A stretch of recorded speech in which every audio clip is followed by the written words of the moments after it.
Hello, friends. If you're wondering what emote this is, it's the Moogle dance, which you can only get by doing the Moogle tribe quest in Heavensward. I'm gonna give it about another minute.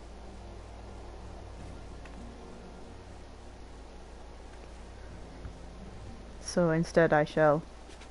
Oh, you can't jump on our desk? Minophilia, this is why you're no fucking fun. I'm gonna jump here. Can I jump on this table? Yeah, I could jump on the fucking table. God, I hate you, Minophilia. I don't really hate her, I just find her incredibly unfun. Alright. So again, give it about a minute.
Alright, let's see what do. Hey, baby boy. Oh, why is it that when I need to talk or do anything, I just start yawning? Alphino wishes to request your assistance for his new endeavor. Okay, what do you want?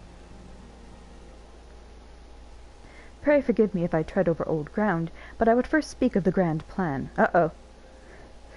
Since the advent of the 7th astral era, which that's what was declared after Ultima Weapon was killed, the leaders of the three nations have been deliberating over an accord that seeks to bring the disparate forces of Eorzea together into a single entity. A realm-wide grand company, if you will. The military might of such an institution would be drawn from every corner of the land and directed against threats that no single nation could hope to overcome alone. Yet while the purpose of this hypothetical organization is undisputed, the logistics of its formation have become the source of endless debate. Okay, so they're looking to make a League of Nations or United Nations. I see how it is. And the longer these discussions continue, the more I sense the impetus towards unification draining away. Thus have I been campaigning for the creation of what might be considered a trial company. It will be on a much smaller scale than what we hope to eventually achieve, but capable of the same manner of unrestricted operation accorded to the Scions. It is my hope that the successful utilization of such a force will lend momentum to the lagging deliberations. Also, being a primarily military unit, I mean to assuage fears of its misuse by placing the fledgling organization under the authority of the antecedent. I really don't think Minophilia should be the general of a standing army. What the fuck does she know about that? Like, really, what does Minophilia know about fighting? She's never fought. And I understand the reason for that is Minophilia has a good reputation, people trust her, she's seen as a compassionate and moderate force. And Alphino, we have to remember Alphino's like 15, 16 years old at best.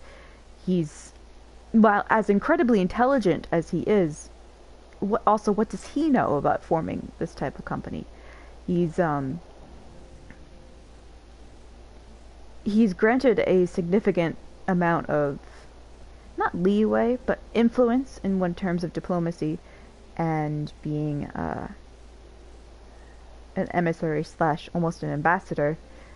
But at the same time, he's just as unqualified for what he's doing as Minfilia is for that role. Now, that aside, it makes sense when you think of him as immature, untried, untested, and also a little bit egotistical, just a little bit, that he would think, oh, okay, well, the best way for people to accept what I plan to do is say, oh, Minfilia's going to be in charge. Don't worry, you trust Minfilia, right? You like her. And then with a fancy title like Antecedent, people think, oh, okay, she knows what she's doing. She's in charge of the Scions. But her being in charge of the Scions is really just a big, like, I don't want to say marketing. What is it? It's not a publicity stunt either. It's really more like political spin, like spin doctors. If you've ever heard of the phrase, a spin doctor, besides being a band, a spin doctor is essentially someone who can give a politician like the right thing to say when it comes to really terrible situations. It's spin. To give a good example of it. It's essentially a form of propaganda.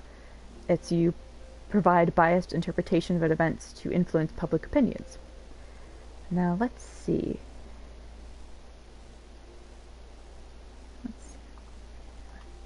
To give you an example.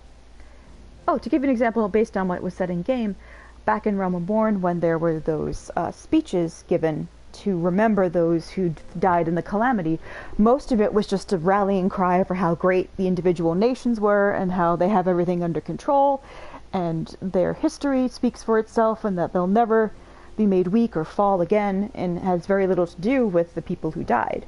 Gridania's came close. I believe Gridania came the closest because Gridania is wonderful. It didn't, however, mention Louisoix, which was Alizé's big complaint against it. Although, again, this is a bit of a tangent, sorry. But although we learn in Coils of Bahamut is that the truth of what Louisoix did, nobody knows that. Nobody knows that Louisoix sacrificed himself, or nobody knows that Louisoix saved the Warriors of Light, if you're a 1.0 character, or that how he saved the realm. Everyone's memory of those events is, by their own admission, very hazy and cloudy and foggy. They just know that Louisoix died on the Battle of Carteneau, and that he gave his life to protect them, but it's all so muddled and confused that instead of focusing on this one great influential man who passed away, they wanted to focus on something positive, thus political spin propaganda about how their nation was so great after the calamity, despite that not necessarily being true. Okay, so bringing it back to Alphinaud, he's looking at Minfilia being in this leadership role over his standing military force, or his free company force. It's really like a private military, let's be real. He's seeing that as a way to provide positive spin to a frightening situation. The Scions work tirelessly to protect Eorzea and its people. But as you herself have witnessed with the refugee revolt, there are limitations to what even we can achieve.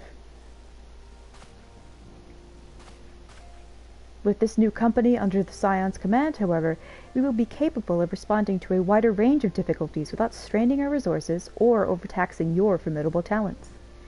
The goals of my proposed organization and those of the Scions are ultimately identical, a point conceded by all concerned. But before I can move forward with establishing this precursor to the true border-spanning Grand Company, 'tis yet necessary that I visit the 3 leaders and gain their official approval. A tiresome and time-consuming task, which is why I would ask that you accompany me on the journey and attend to the business of recruiting your inaugural members, while I am otherwise engaged in bureaucratic formalities. Just admit you want company, Alphinaud. It's okay. You don't want to be alone. I understand. Thank you. 'Tis reassuring indeed to know that the bringer of light and her discerning eye will be selecting our future allies. Aww. Our first destination will be Limsa Lominsa. Let us rendezvous at Bulwark Hall.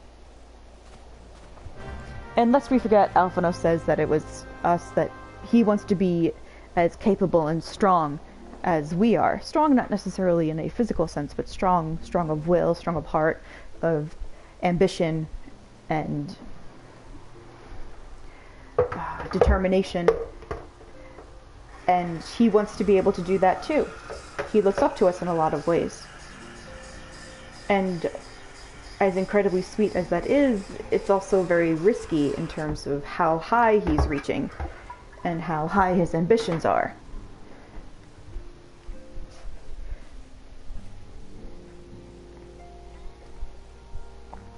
There's this phrase from the movie Sabrina, starring Audrey Hepburn.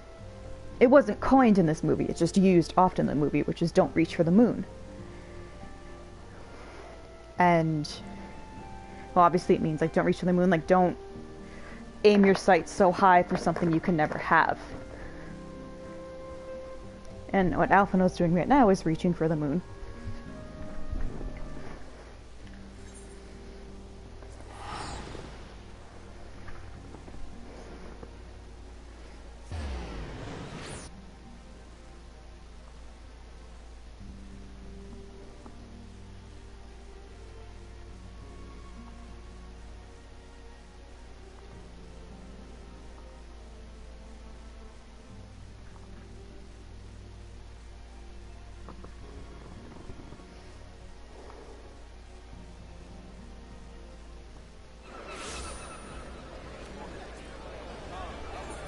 I forgot to do a language check, yes.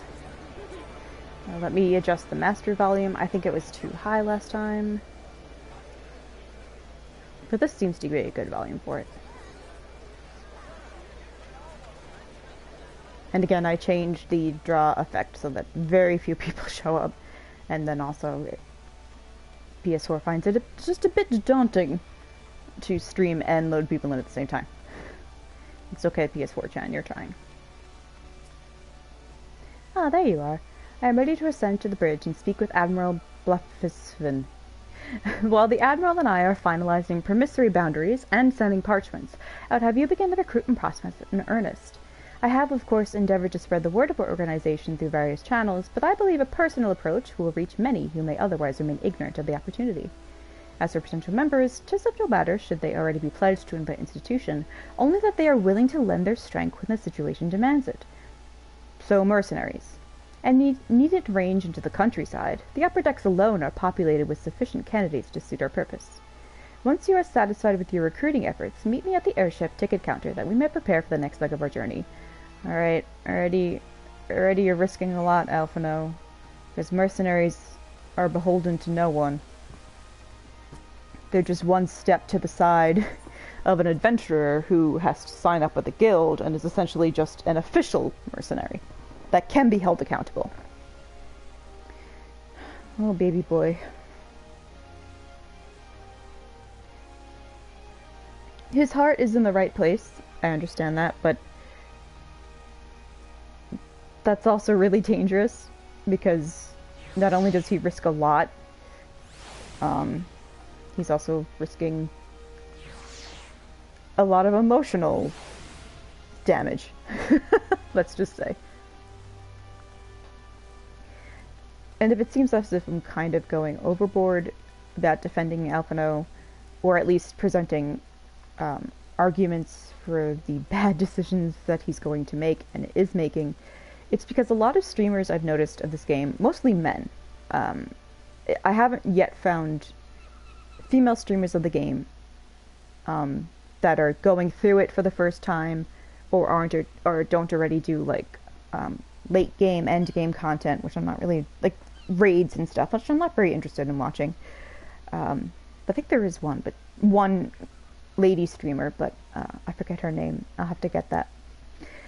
Anyway, mostly male streamers of the game I see have no patience for Alphinaud. They complain about him constantly, they make fun of him, and I find it interesting that it's only men who seem to have a big problem with Alphinaud. Not saying that someone of another gender can't have a problem with him, but just primarily they all have the same complaints. They just complain about how stuck up he is, or how he makes these mistakes and gets in over his head and doesn't know, or it doesn't have some sort of maturity or foresight to figure out the problems he's creating, as if they forget that they were ever teenage boys themselves. And I saw one person from Giant Bomb, I forget his name, where he says like, oh, people said that I would be, Alphinaud gets better and I would like him, and they were wrong. He's still complaining about him. And I was surprised by that, because I considered that guy to be pretty intelligent. And when I say that, I mean like creatively intelligent, uh, intuitive when it comes to analyzing and studying characters, because he has shown that in the past. So for him to not understand that about Alphino really surprised me, and kind of, it was disappointing. So I figured, well, when I stream the game, oh, that stupid beep. When I stream the game, I'm going to present how I see Alphino, while acknowledging how he's fucking up and why, but then doing him the justice of contextualizing his mistakes, instead of just dismissing them.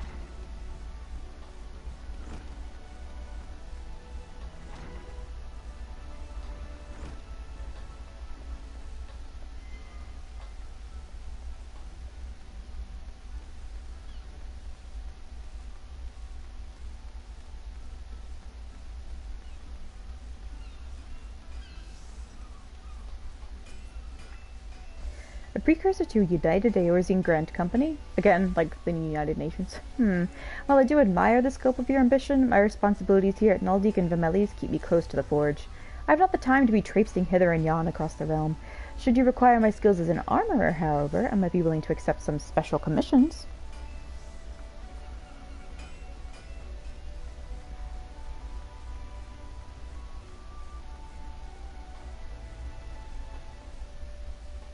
Alphino, did you really expect this businesswoman to leave her job? Oh, honey.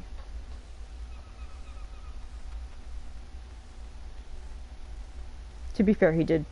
The people he selected are pretty good choices. Rosamund. Oh, you're not Rosamund. Who in the bloody hell do you think you're talking to, Drylander? I'm a pirate, not some sodden knight in shining plate.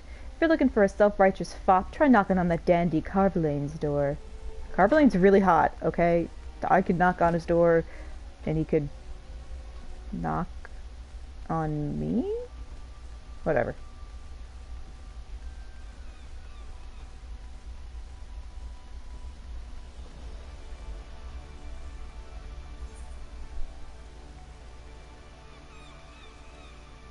Oh, Anchor Yard, okay.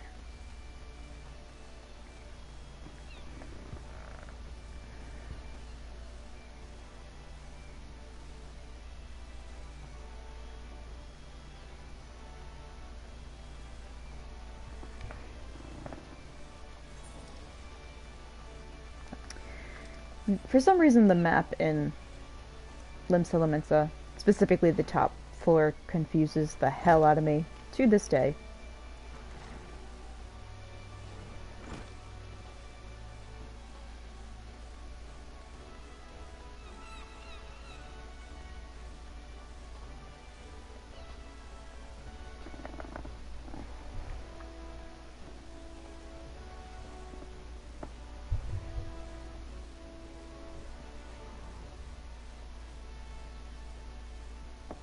Sorry, I was just testing something.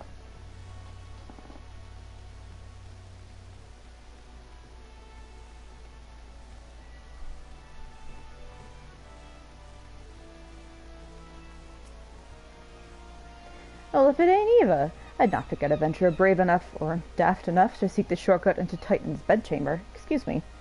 You remember old Rio, don't you? Formerly the companion. The Company of Heroes? 3 whistles at Bronze Lake? I didn't often I dragged me arse out to Limsa for a drink, but I'm right glad I did. How fare you these days? You're looking to put together a new crew? Top-tier work? Sounds like a right lark it does. Alrighty, lass, count me in. The heroes may have gone their separate ways. Our separate ways! But I ain't ready to climb into my grave just yet. Oh, cool. Okay, so we got one dude. We got a one-eyed semi-pirate. Well, no, he's not a pirate. Oh, I just learned, by the way, pirates don't, as if they exist. Well, they do exist, but not the way we think of it. Pirates never actually spoke with these type of accents. It was created by an actor. God, I forget who. I should find it. Because I read it this morning, and I was like, oh, that's neat information. And I like learning at least one new thing a day. So...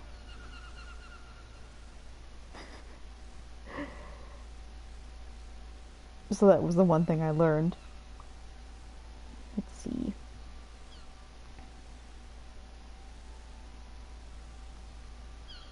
While we do that, let's listen to this pretty, pretty music.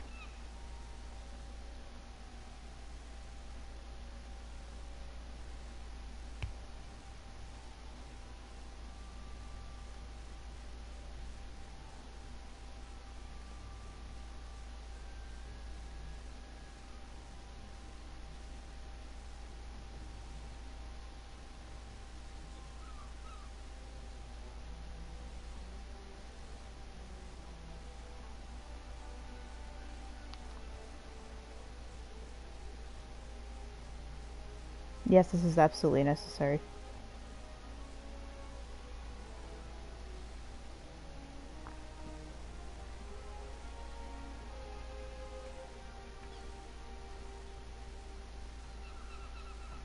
Okay.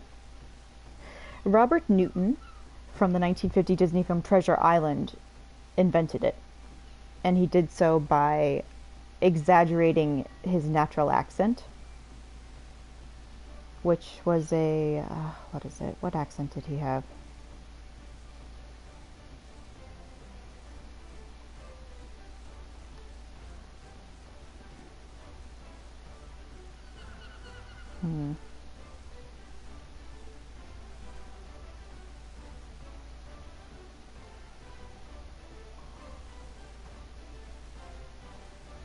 I actually really want to know the full details of it now, so I'm just going to sum it up.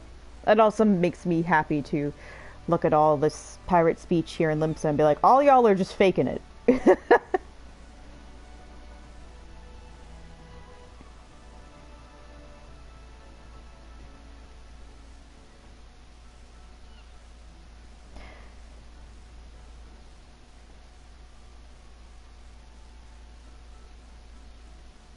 Okay, yeah, Robert Newton, who made up the accent for his role in Treasure Island, just exaggerated his West Country accent and used West Country dialect, specifically from Bristol. So there you go.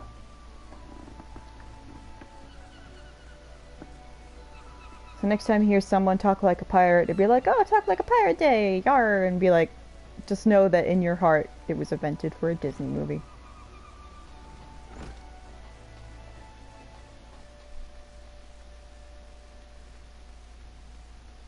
Which is really cool now that I think about it. That an actor looked at his role as a pirate and was like, well, we can't just talk normally. Let's make him strange and fierce and almost unintelligible. No, you can understand a Bristol accent. Fumble tongue. Anyway, the creativity of people's minds, actors specifically, never fails to impress me.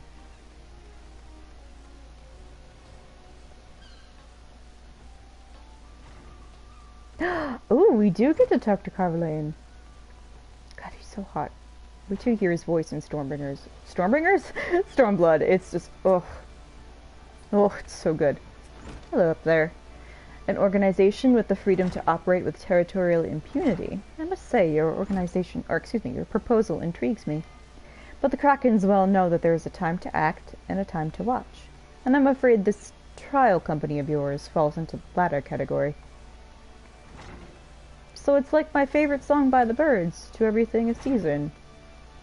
Turn, turn, turn.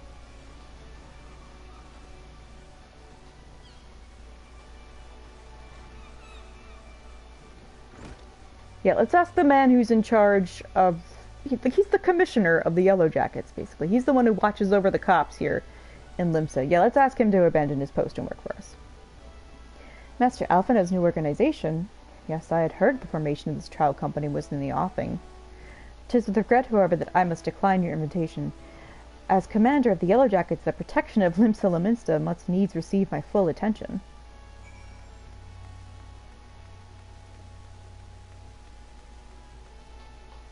Because only imagine them, or so easily imagine them being like, are you fucking serious with this question? As if, like, you, almost patronizing, like, you should know better, warrior of light.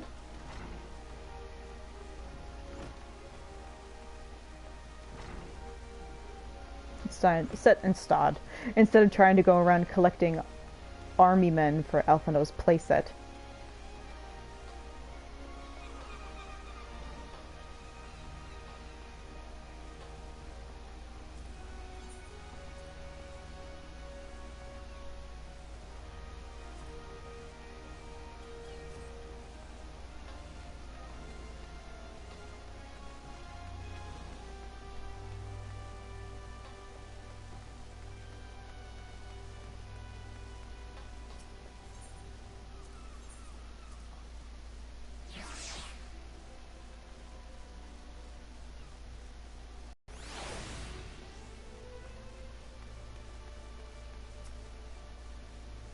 Eva, your recruiting went well, I trust? I am curious as to how my proposal was received by the rough-and-ready folk of Limsa Lominsa.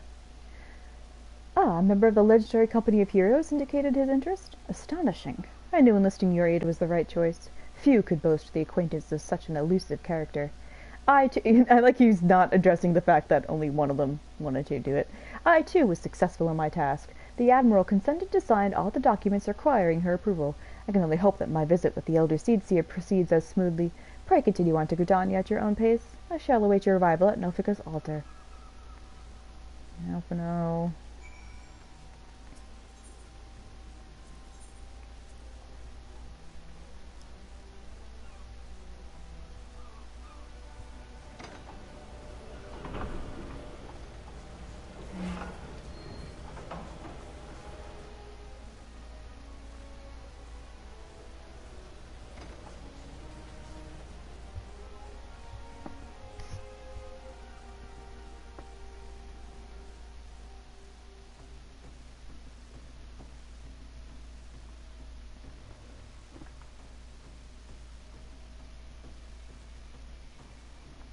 That's a fancy river dance jig, that is.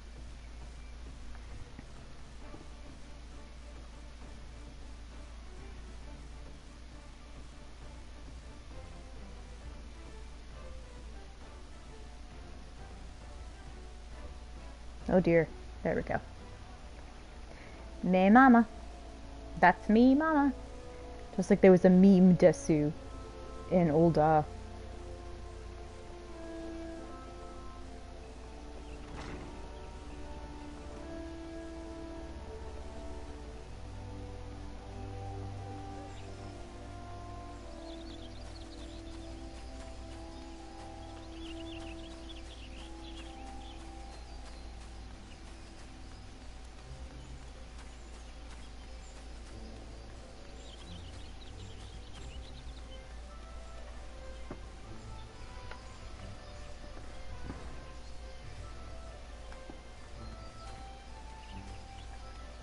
had an itch.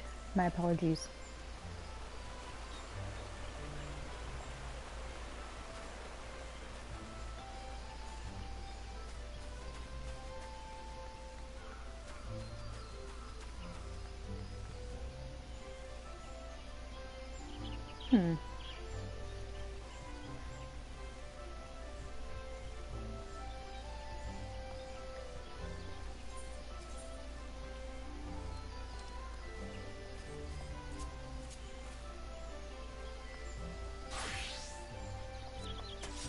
There we go. Wasn't sure what weapon that was equipped.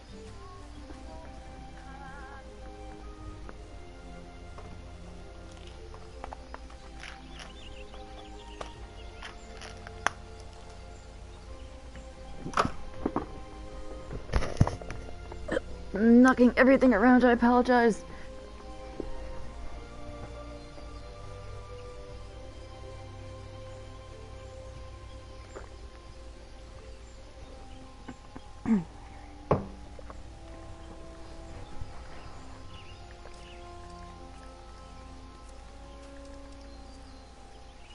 Wait. I'm fucking up, chat. There we go. My audience with the Elder Seedseer is due to commence momentarily. I would be grateful if you would once more see to the task of recruitment here in Gridania. After you deem the well of potential candidates has run dry, let us rendezvous at the airship ticket counter, as before. Oh, Alpha, no. Sherbert Lemon! I bet that person... Either that is because they really like sherbet lemon, or it's a reference to Harry Potter, which, if it is a reference to Harry Potter, I bet they're regretting that shit now. J.K. Rowling is garbage.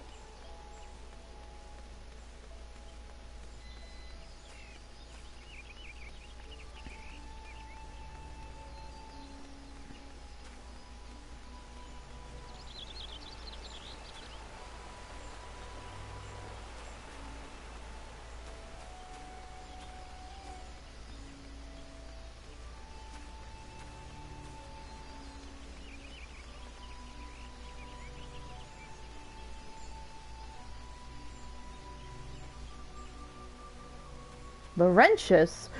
Uh-oh. He's not even the cool Laurentius from Dark Souls. He's just some jobber. This is the dude... I don't know if any of you remember. This is the dude that tried to kill us back in A Realm Reborn because he was working with the Empire. And he was like, sorry I tried to kill you. No, that was one of the dumb Alamegans. But yeah, this is this fucker. Alphinaud thinks we should have this fucker in our crew? Oh gods, can it truly be you? By what fickle fortune must the first face I see upon my release be yours? Yeah, he went to prison! Because he was working with the Empire. Like, yeah, I get it. Give people second chances, but not this dope. Huh? Could it be that you don't remember me? It is I, Laurentius, the man whose crimes you exposed. I was a whaler and a regular patron at Buscarons. Yes, now I remember. Well, of course you do. I was beginning to wonder if jail had changed me more than I realized. Not that I have any particular wish to be recognized after my shameful conduct. The less said of my past, the better, I suppose. And what of you, adventurer? What brings you to this part of Gridania? Recruiting, eh? And what is your policy on reformed convicts? As matter stands, the wood whalers will have naught more to do with me. This may be just the second chance I was looking for. You betrayed us for money! What the fuck? Oh, Revenant's toll, you say? I shall leave at once. You shall not regret this, I promise you. I am a changed man. Or you're a man looking for change in the couch cushions.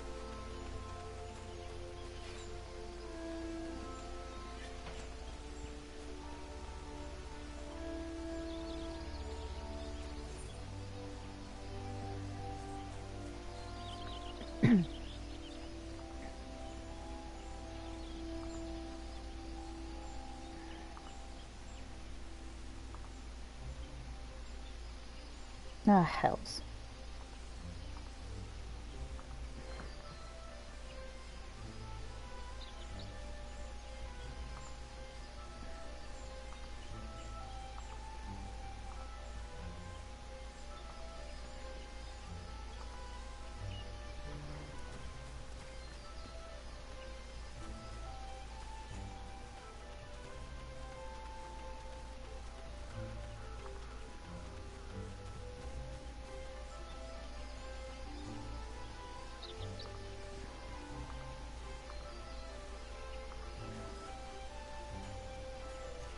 Yep. Eliane. Grandfather, you must call it a day. Let us return to the guild and rest ere your tormented back gives up on you for good.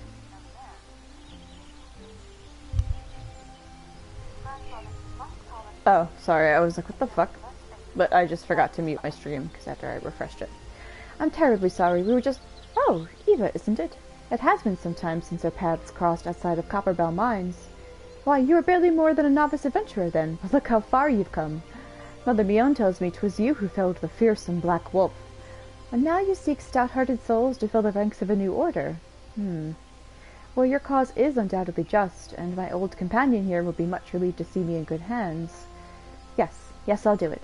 This is the very thing I've spent my entire adventuring career working towards. I shall join your company just as soon as I've seen Isildur safely home.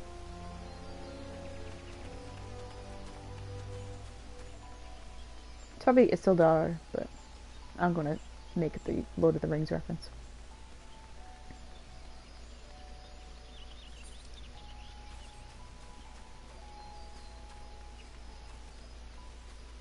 Ursundel. Oh, this is the guy that worked for the Lady of Hawk Manor and let a bunch of young women be killed. You would offer this old man a place in your company of champions. I am both puzzled and honored by your invitation. Pray, forgive me, young mistress, but I cannot accept. I have sworn to abide here for whatever scant years remain to me, and bear responsibility for the evils my lady has wrought upon this land. Now, to be fair to Alphino, because I will be very fair to Alphino, while I criticize him, because he's my baby brother and I can do that, he's going for people who are knowledgeable in their particular fields and skill, who are in positions of leadership and know how to take and maintain control. And he's also giving people second chances, or people who've never really been able to set out and achieve what they want to achieve. So, you know, good on him. Blue Jay! Hey! I was hoping you'd show up. You only missed us, the only thing you missed so far is Alphino telling us that he wants to create a standing military faction, like a grand company for all of Eorzea, and he's going to then not only get permission from the nations in Eorzea, but recruit people from the various nations that he believes would be a good fit for various roles within his company. So far, most of the people have rejected the proposal. One of the people here in Gridania that accepted was Laurentius, the guy who tried to kill us because he was working for the Empire. Oh, okay, well, have a cup of water, take a few deep breaths, and just take heart, because this is probably going to be another long stream today. I may take a little bit of a break around 7, because I think my mom wants me to dye her hair, but it's going to be a long stream. Well, long stream in that I'm probably going to break it up into 2, so it's just a streaming day, let's say. Tis not often that guild officer such as myself gets recruited, and this company of yours certainly sounds to have some promise. But its duties appear less than focused. I must refuse your invitation till such time as your organization is more organized.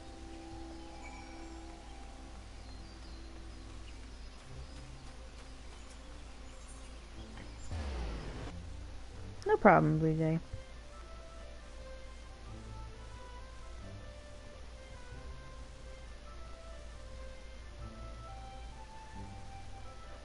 We're signing the notaries today to get power of attorney for my grandmother, and then we can sign her up for Medicaid so she could get better help than she's currently receiving. Oh my god, look at what she's wearing.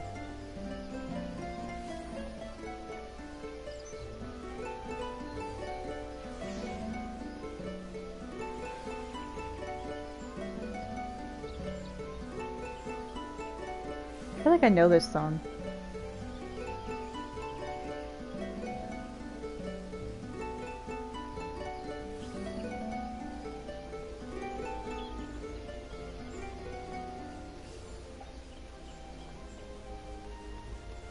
Yeah, I love when bards go all out like that. It's really sweet.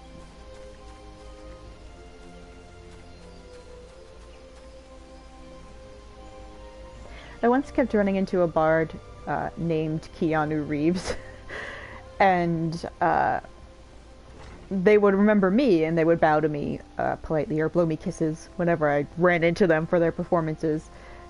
And they fantasiaed like once every couple of weeks, so they'd be a Mikote, or they'd be a Viera, or like an Aura. It was just really fun, but they never changed their name, they just changed what they looked like. What news, Eva? I haven't seen them in a while, which makes me sad. What news, Eva? For my part, the Elder Seedseer was most amenable to our requirements. A former wood-dweller and a seasoned adventurer? The one who tried to kill me? Our company will not lack for variety, that much is certain. An interesting harvest, indeed. Shall we strike into Ul'dah whilst the iron is hot? Let us meet at the Royal Promenade, and endeavour to conclude our remaining business. Our journey draws to a close.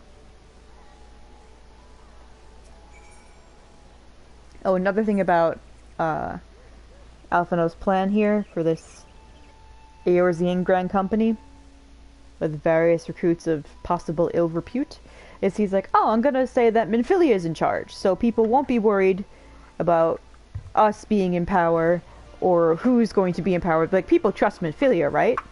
And I'm like, yeah, you know, that's a good idea in theory, but in practice, Minfilia has never done any fighting in her life and should not be a general of a grand company.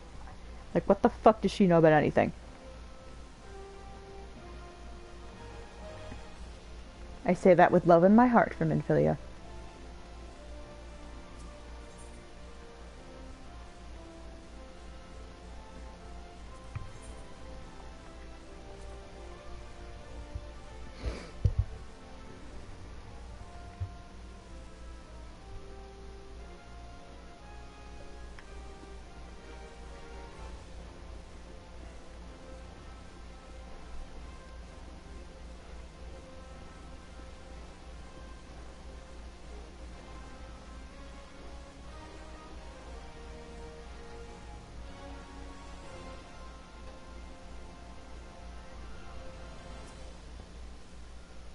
Ul'dah, the gilded city, where one's fortune defines one's worth.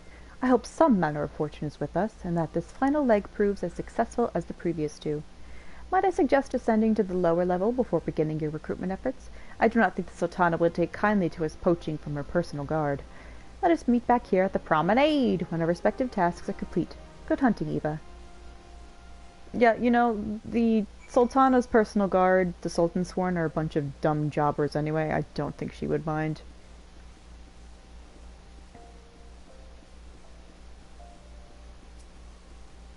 We're nearing the end of post-Rome Reborn content, by the way. I'd be very surprised if we didn't get to the end of it by the time I take my break.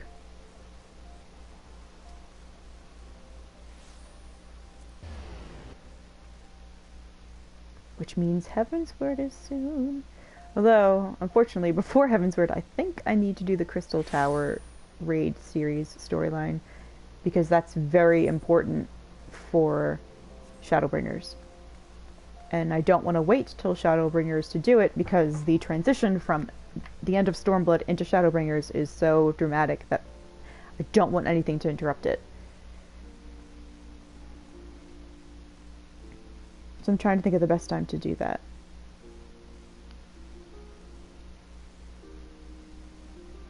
I'm thinking I could also do it in the middle of this, because I wouldn't want to interrupt the transition from Realm Reborn into Heavensward either, because it's a really good one. So yeah, I think once I'm done with this quest chain, we're gonna start that. It's interesting. It's a good one. There's some cool characters involved in it, and the Crystal Tower raids are fun. They can always go wrong horribly, because it's usually people's first tower raids, because it starts at level 50. So yeah, we'll see how it goes. A company that looks to cure the ills of the realm entire. Listen, friend, I can scarce bear the complaints of the next stall over, let alone the conundrums of a neighboring nation.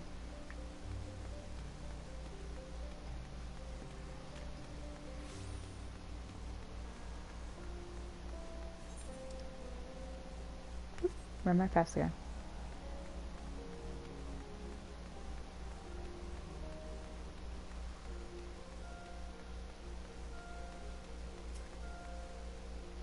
Have you come to tell me the news, soldier? Well, I've already heard it. Seems the would-be savior of Ul'dah's refugees went and got himself killed, and not by your hand.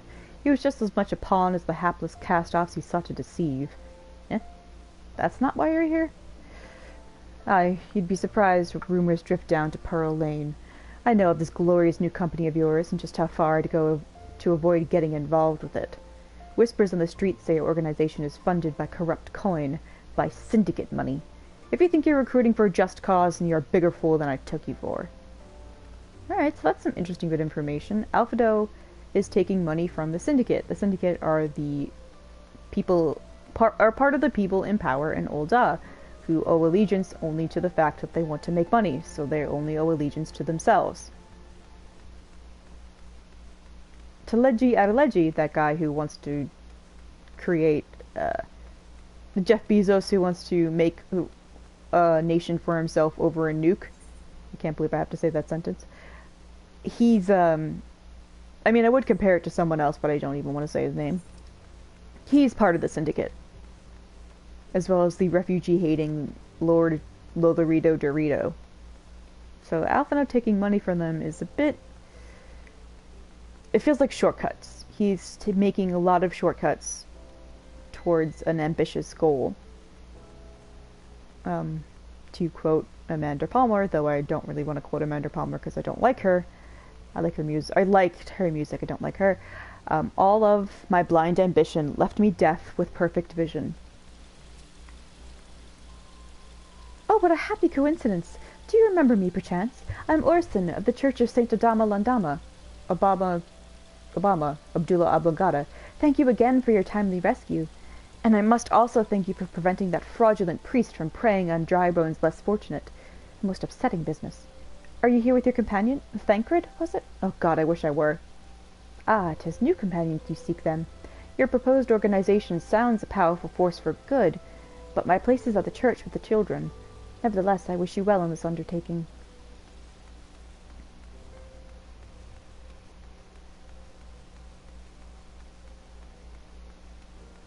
Oh, what was pretty? Blue Jay. I must have missed it. Okay. Oh, Weaver's Guild and the Colosseum. What does he want in the Weaver's Guild?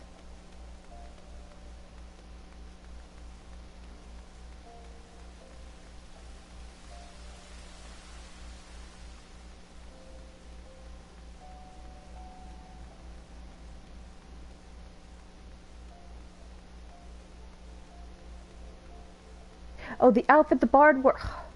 Yeah, we had a whole discussion about... Sorry, my brain just kind of took a little bit of a break there.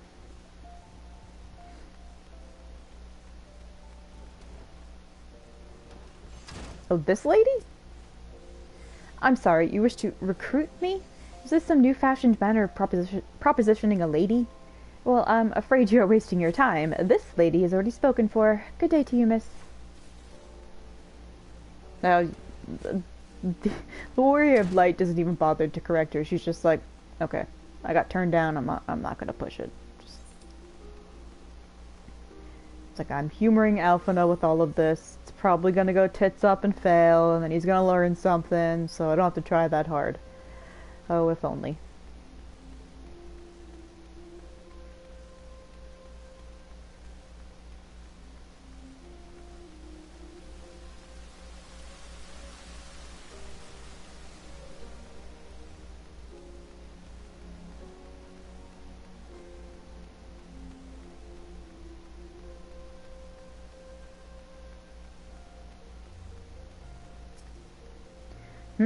Wait, you're the lady who came to Little Alamigo looking for that masked devil.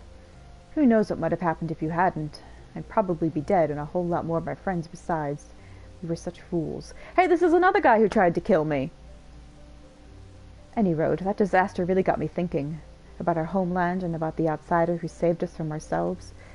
I realized how easily I'd been manipulated, and vowed to make of myself a more worldly man. So, here I am. A new company of champions? And you say it will take me to all corners of the realm? That sounds exactly like the kind of opportunity I need. And don't worry, I'm not the same stripling you met in Alamigo. Or Little Alamigo, sorry. I prepared myself to fight the evil I now know is out there. Whoopsie. Okay, well... We're getting together a real ragtag bunch of fuckers, aren't we?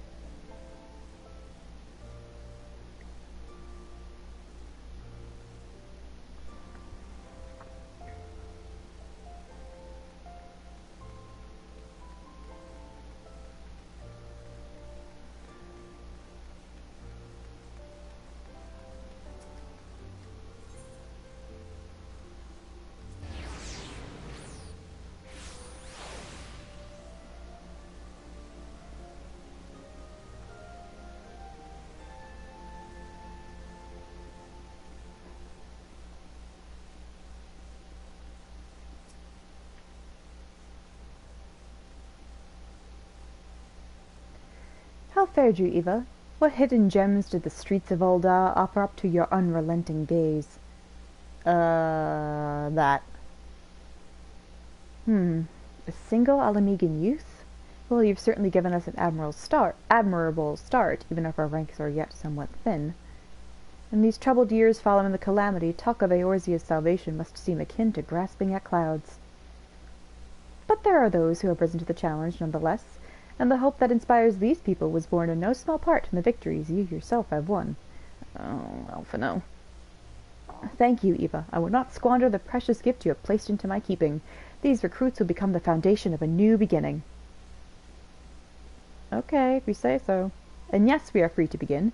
As you have no doubt surmised, the Sultana also graced my trial company with her blessings. Our first wave of recruitment is over, the document signed, and the finances secure. There's naught to prevent me from taking the next step. No. You are concerned by the syndicate's involvement? As was I. Thus was the origin of every coin of the contribution carefully scrutinized and recorded. This organization will not be built on corruption. They could be lying to you, Alphino.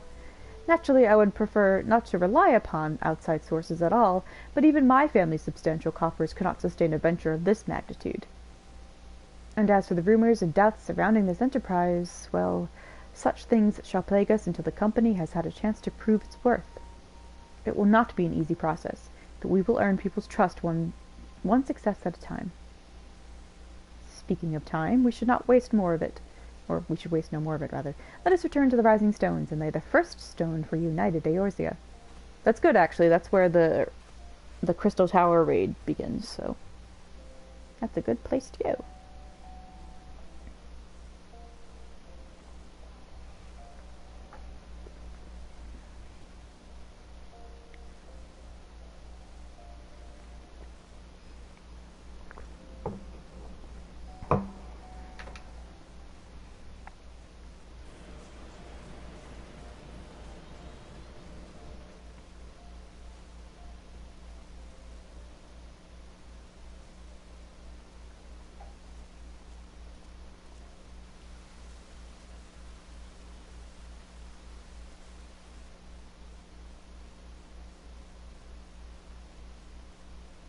Tell me, General, what think you of Alphino's bold endeavor? I think it is more than bold, Your Grace. His organization would pave the way for a united Eorzea. Well do I understand his impatience, since facing the common threat of the Ultima weapon, our nations have seemed farther apart, not closer together. Considering the many problems we face, should we not be glad that someone else is taking the initiative? Okay, so you follow the train of thought of, can't someone else do it? We have all pledged our cooperation, yet the grumbling continues behind closed doors. Ul'dah is not alone in her duplicity. I myself have doubts as to the good this organization will achieve. With the inclusion of the finest soldiers of the 3 grand companies, it promises to be a fearsome military body. But whom will it serve? Even under the watchful gaze of the Scions, it is not unthinkable that such a force could perpetrate a great wrong. Does it not concern you that a significant proportion of its financial backing came from the coffers of the Syndicate? That those unprincipled worms might forge this extraordinary gathering of warriors into a private army? Yeah, good point. I have trust in the Scions, Your Grace. They have spared us no end of trouble at the hands of the Primals. If they seek reinforcements, I deem it unwise to deny them. As for their finances, full many gave generously. And though our nobles proffered a sizable sum, their coin did not spill from the pockets of Lolorito and his cronies. And what of the presence of our stalwart adventurer friend in this endeavor? I doubt the warrior of light would betray our cause.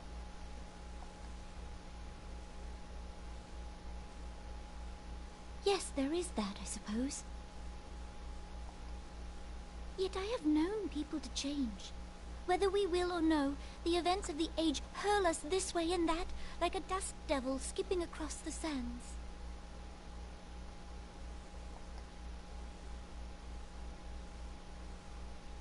Cannot be done about Telechi?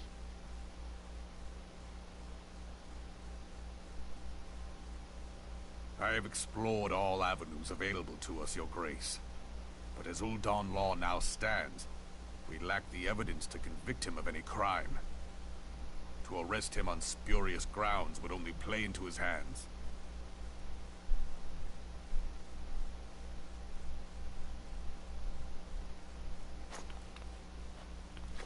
He has all but committed treason, and yet we can do nothing?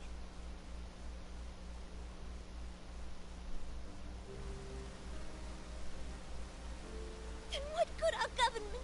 What worth the royal house? How deplorable this mockery of justice!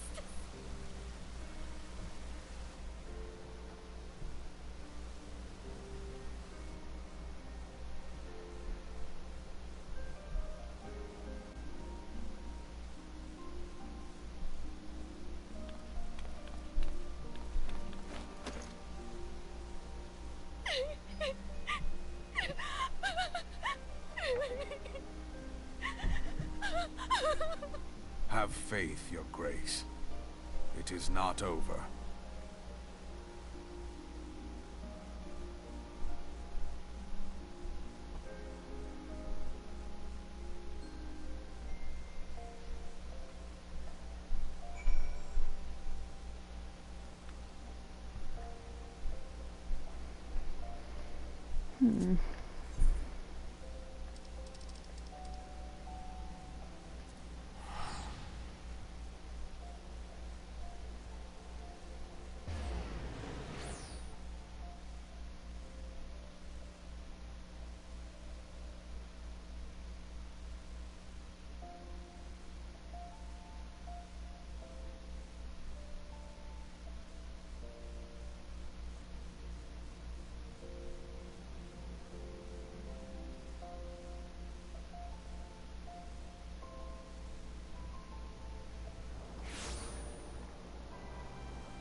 Yep.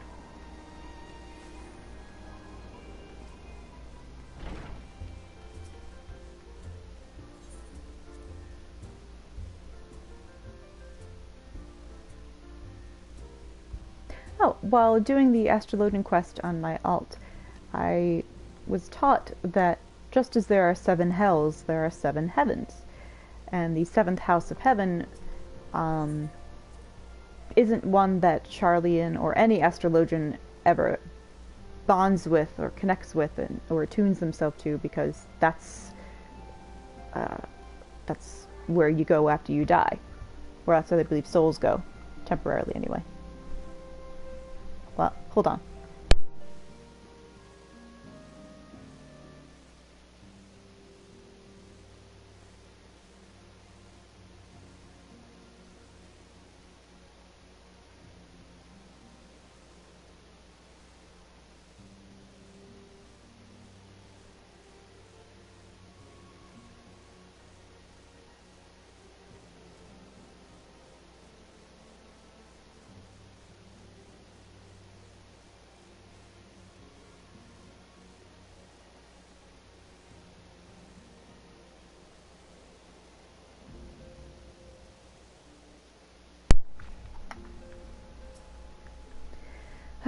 That is not a journey I soon wish to repeat.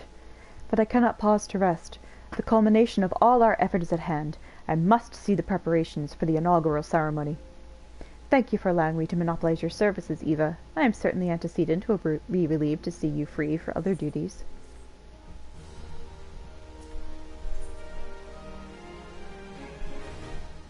Alright, I'll just pick up this quest, but I'm not going to go through with it. Greetings, Eva. Alphino tells me all is in place to begin his trial ceremony. The Scions shall certainly be grateful to have the support of such an organization.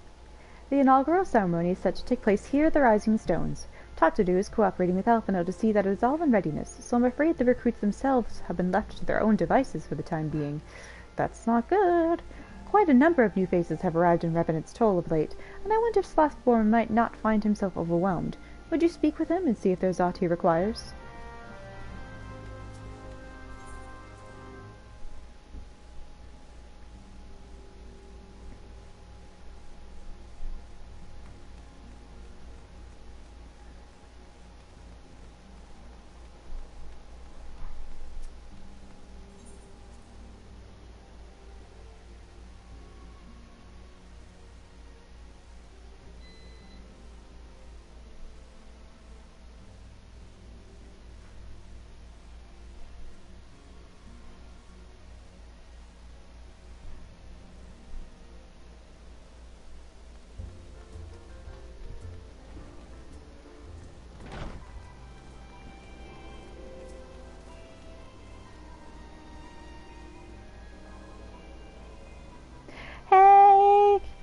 The notorious EBD. What can I do for you, Eva? I thought you'd have your hands full helping out with this new arm of Scions. No, do you need help, bro? Ha! I barely noticed your recruits arrived, which is barely a trickle compared to the flood of treasure hunters we have passed through here every day. Alright, well, you know what? Thanks for making me feel like shit. While I appreciate your offer of aid, 'tis more your burden that concerns me. I'm told this trial company will answer directly to the antecedent, so I trust that means less work for you in the long run. No, it's probably going to be more, because she doesn't know what the first fucking thing about being a general. Holy shit. Slackborn, the shipment! We couldn't! What? Oh, it's the Domans. Ugh. Gods, woman, what befell? We were bringing a shipment to Revenant's Toll, provisions earmarked to the frontier effort, but just as we sought to cross over into Mordona, we were set upon by brigands. I believe they may have been heretics. There were too many. Too many. We only survived with our lives by abandoning the supplies. Pray forgive us. There's naught to forgive. Provisions can be replaced, but smart soldiers are hard to find. Take your rest and I'll have someone along to tend to those wounds. What to do? If heretics are involved, then this is like to be more than a case of simple thievery. Ishgard will need to be informed. Oh! Heretics referring to people in line with the dragons in Ishgard's war. Whence did these supplies originate? House Forton. We collected the provisions from Camp Dragonhead proper. Understood. I shall see that they are apprised of this development. Eva, were you not on good terms with the Knights of House Forton? I will be sending them a missive immediately, of course, but I would also have you travel there and offer your considerable talents. Are you asking me to blow Harshfont? Because at best I'll just give him a hand job. Yes, I realize that contradicted my earlier hopes to lighten your load, but I need someone who can help bring this incident to a satisfactory conclusion. Our favorable relations with Ishgard are far too important to risk half measures.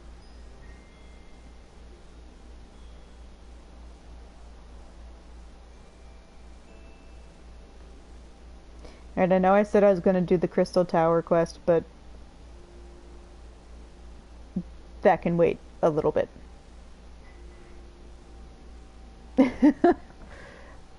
I promise. Thank you for understanding. I am certain Lord Harshfont will be glad of your assistance.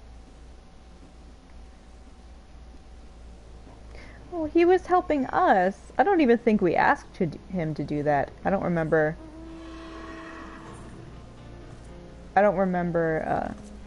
Alphino or anybody saying they were going to ask him for aid, but he did it anyway.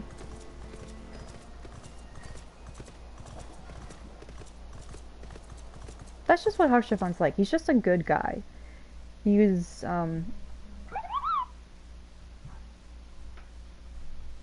taught that a knight's role is to serve, first and foremost. And he's just choosing various ways to serve good causes and people he admires and trusts.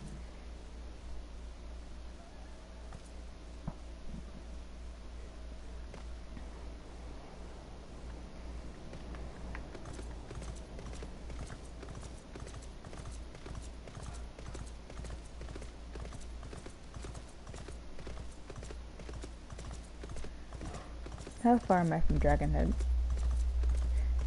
Far enough to warrant flying. Okay.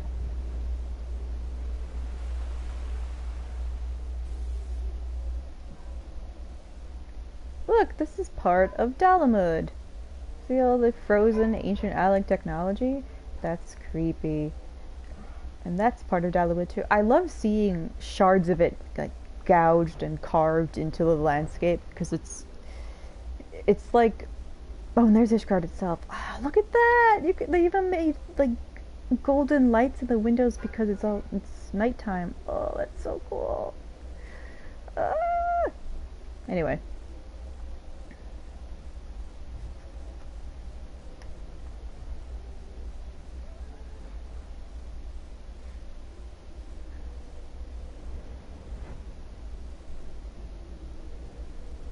Anyway, I like seeing parts of Dalamud scattered around Eorzea because it's like scars on a body.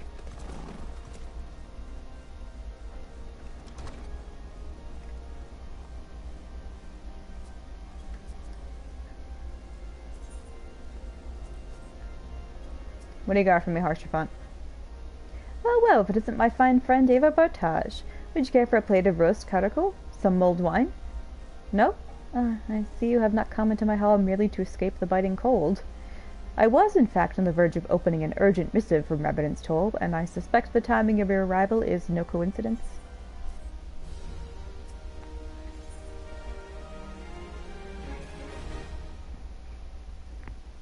This questline, I believe, is really, really good. If it goes the way I think it'll go. The incident with the new frontier hands? No, you need not elaborate. I have been following their progress with no small amount of interest. Brave men and women all. They do our nation a great service. The existence of a fortified outpost in Mordona will do much to dissuade the Empire from trespassing on Kurth's soil. Right glad am I that you have chosen to lend your support to this endeavor. Never let it be said that House Fortom does not acknowledge the efforts of her allies, or her debts. 'Twas in the spirit of gratitude that I arranged for sundry supplies to be delivered to Revenant's Toll. That the shipment should chance to be waylaid by heretics is poor fortune indeed.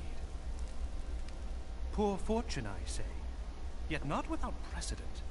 If you would know the truth of it, these incorrigible villains grow more organized with each passing day. This new unity of purpose we attribute to their leader, the Lady Iceheart. But though I have devoted significant resources to the task of identifying this woman, we have yet to learn so much as her birth name. What we do know is that the heretics speak of Iceheart in reverent tones, and would gladly embrace death rather than betray her. Such loyalty is rare indeed, and I fear to imagine what so committed a collective might achieve. The brigands have not yet been so brazen as to risk direct confrontation here in Dragonhead. Some few of their number have, however, been sighted not far to the west of here, and with ever-increasing regularity. A visit to Whitebrim Front may bring you the answers you seek. Will you brave the snows, knowing what implacable foes may lie in wait? You know it, buddy.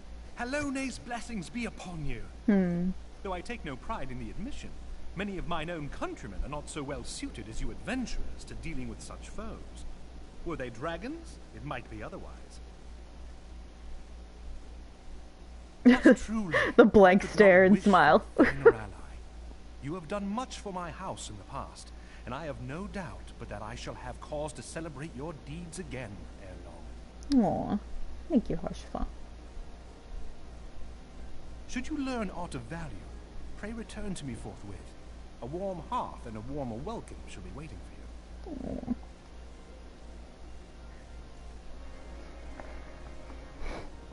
He's very fond of us.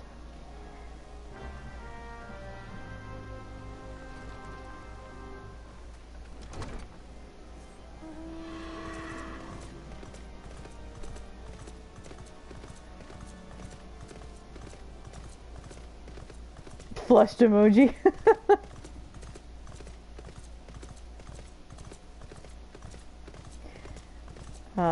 Harshifont's constant expression if he were an emoji would be the winking kissy face.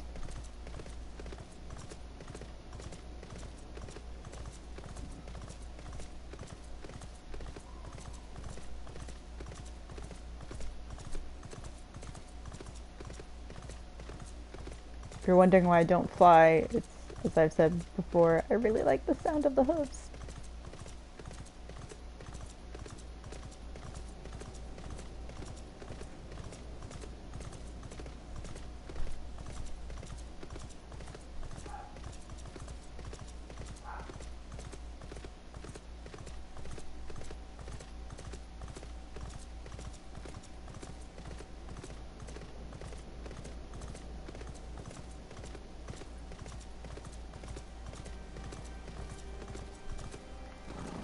Oh wait, is it? Oh right, yeah, this has an upstairs too. This is where I gave mulled meat to the cook. Camera. I try not to spin the camera too much, so that's why I try to keep it stationary. But then the camera hits walls and just zooms in real close on me, so I haven't been able to figure out a way to manage that. Eva, welcome, welcome. You'll be pleased to know that the repairs to Stone Vigil proceed apace. We shall rebuild sure and strong, that the Dravanians might batter themselves senseless against our shield in the west. I would venture, however, that matters of masonry are not what brought you to Whiteburn. On the trail of a band of thieving heretics, you say? By the fury, but you do seem destined to cross paths with those villains. I must confess, then, 'tis a sad truth that the wilds hereabouts have indeed grown thick with their number. They strike swiftly, without warning, and are canny enough to evade our most able trackers. But 'tis not merely their new-found organization that confounds us. The heretics themselves seem somewhat changed. I know not what manner of influence this Ice-Heart wields, but the men we face seem utterly lost in the grip of righteous fervor. 'Tis an unsettling and unnatural zeal. Mayhaps you would care to question one of their recent victims. As fate would have it, your arrival came moments after a trader was waylaid on the road. A patrol found the unfortunate fellow lying senseless in the snow, and carried him to our infirmary. Assuming he has regained the use of his faculties, the merchant might recall some small detail that could aid you in your task. Okay. Do you have a roof I could jump off of? Because that would make getting down real easy. Unless me climbing up to the roof takes as long as me going downstairs. No, it doesn't. Okay. Cool.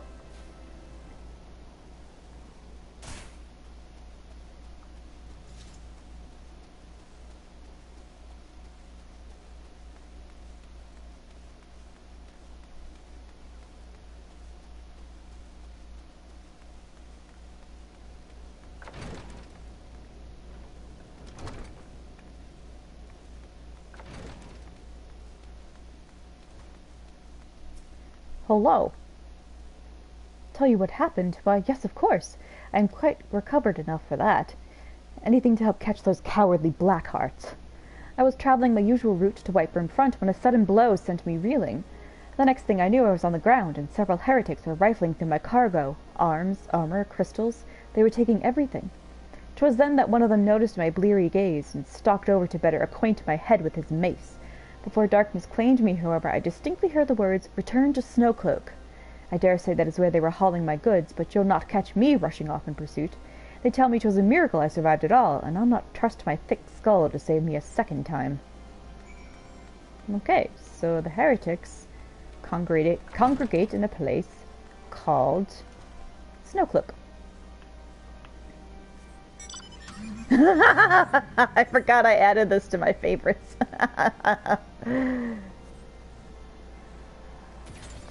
For some reason, it just seems to go so slow when you actually drive it. And I wonder if that's just because the scope of what I travel in Eorzea is so massive, or if it's just the car goes slow.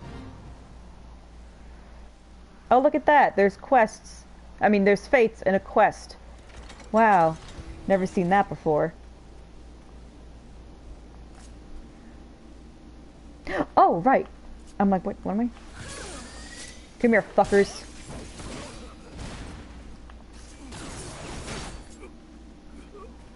The cold solves my pain. Right, that was fast. Fast and not at all fun, really. Oh, wait, no, this way. What the hell is he doing over here?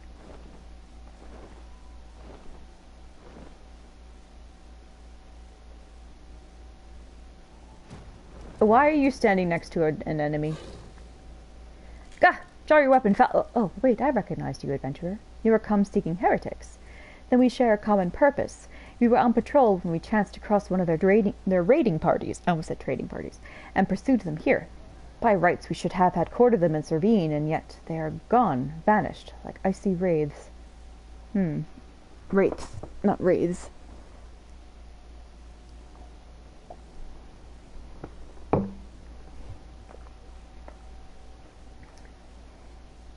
This whole bit is where we get our first taste of Heaven's Word.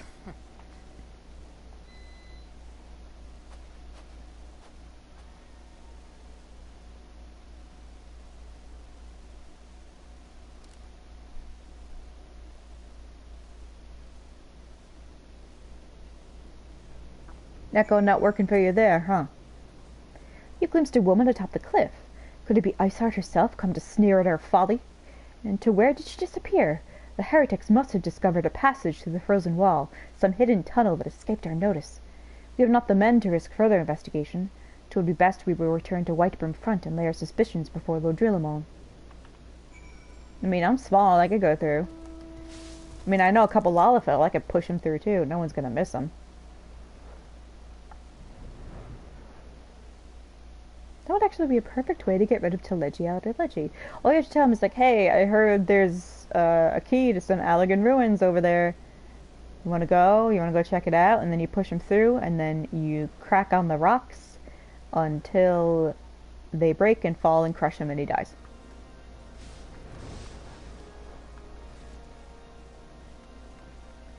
Oh, I should have gone through the top. Oh well.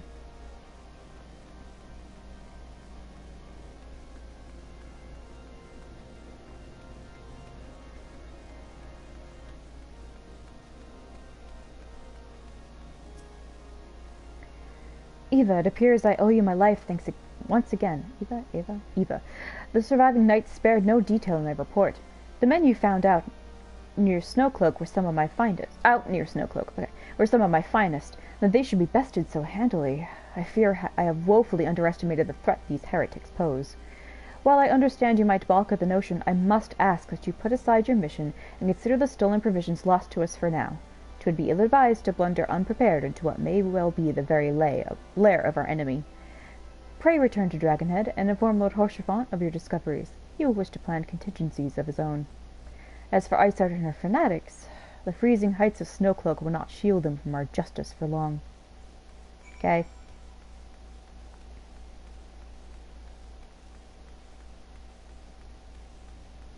Oh, I have, Skatha. She's my little minion here. She's so cute. She reminds me of an evil,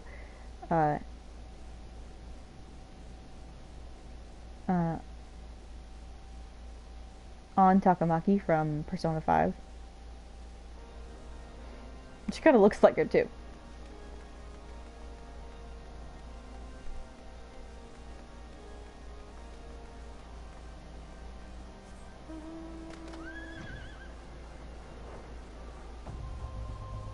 Oh, my favorite music.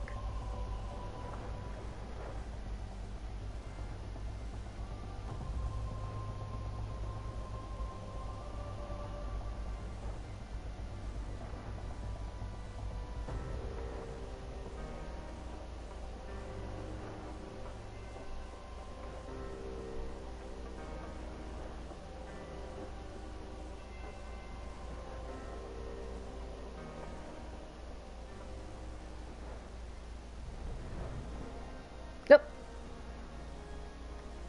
It's so good. I could, this map music and the one at Camp, not Camp Dragon, it's the one that you can get to only through Ishgard. That one, too, I love the music. I could just stand or float, I mean, in the fields outside of those respective places and listen to the music all day. It's so good. I kind of wish people would make an, 1 hour ambient Ishgard music. Your return is most timely. Of their own accord, my thoughts had turned to your task and the progress thereof. Yep. Hello. My imaginings tended toward the grim and bloody. Nice of you to keep half-naked men here for your own entertainment. He's so tall. But you are here now, and I suspect such frivolous wonderings do little justice to the reality of your travails. Tell me, what did you learn of Iceheart? He's so flirty. I love it. Like, dramatic and flirty. Dashing and flirty. Hey, Star. Look how tall he is. Oh my god. Indeed. And this transpired at Snowcloak?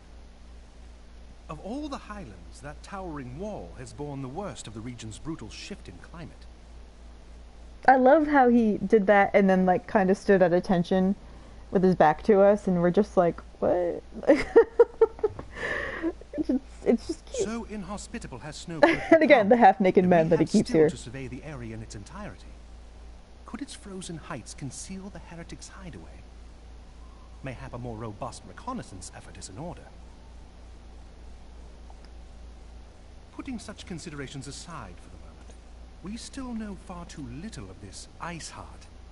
That she is capable of commanding such a band of fanatics bespeaks natural authority. and no small measure of charisma.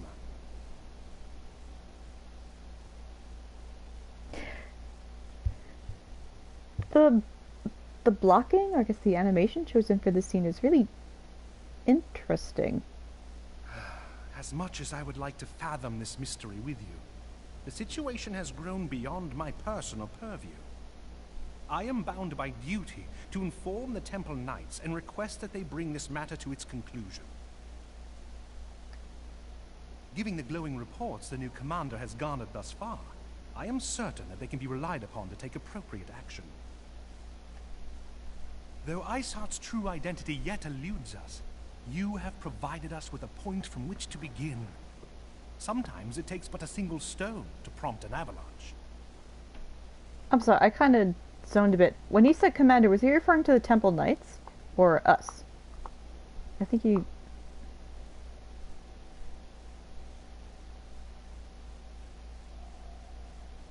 I'll have to go back and look at the stream. Hold on, I just want to confirm something.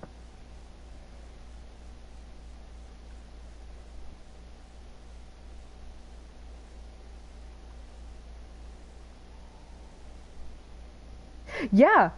Inform the Temple Knights and request that they bring this matter to its conclusion. And then he smiles and says, given the glowing reports that the new commander's gone this far.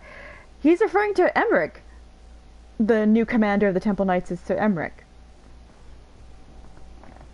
On the matter of the stolen provisions, I have already made arrangements for a second shipment to be sent to Revenant's Toll. I could not well allow such an honorable venture to be undermined by one miserable setback. Aw, sweetie.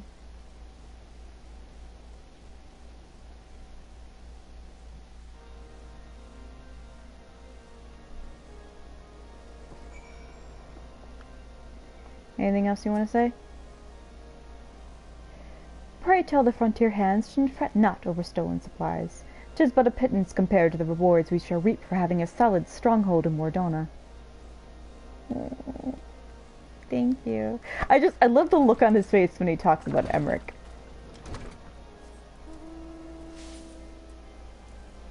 Okay, so. The glowing reports of their new commander. So he only recently got that job, huh? I had a headcanon that Emmerich became commander after Wulmrich. The previous commander died in what dungeon was it? In one of the dungeons you can get to in, let me see what it is, in Heavensward. Because not only do they share like a similar name, but obviously that one is, you know, dead. Oh, I didn't have to open that one, damn it. The Dusk Vigil. But Emmerich only became commander recently, and Wulmrich died, I think, shortly after the Calamity. Alright, yeah, it could still be, that could still be true. Anyway, that's just my headcanon.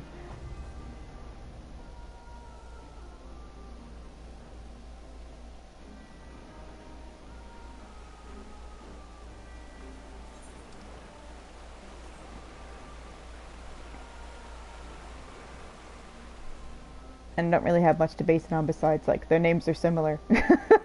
Therefore, Emmerich was possibly named in a similar way to Wulmrich, and then became commander because of similar associations with bravery, also because of other reasons that he became commander that Heavensward would tell us.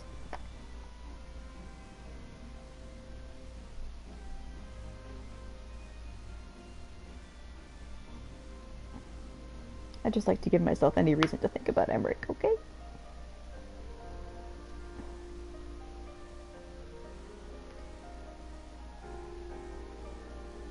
Yeah, flushed emoji indeed. Like, an entire row of flushed emojis for Emmerich. Oh my god. What's up? Eva, 'tis good to see you return to the Toll. How fared you the frozen wastes of Carthus? House Forton is to send us a second shipment. I must send thanks to Lord Haurchefant for his continued generosity. And even as our town grows in prosperity, I feel it will attract ever greater numbers of those who would do us harm in the name of greed or power. All of us, Alphina's new recruits included, must remain vigilant against such threats. Okay.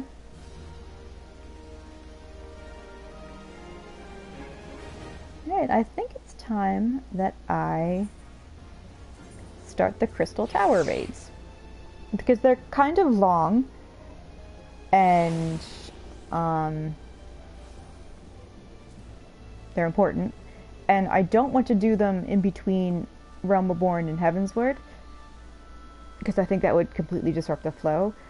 I think I could do them during Heavensward, but there's a particular reason why I wouldn't want to come back here that much. Though I suppose, again, I could possibly do it then, because you still have a connection to Mordona from Karthus.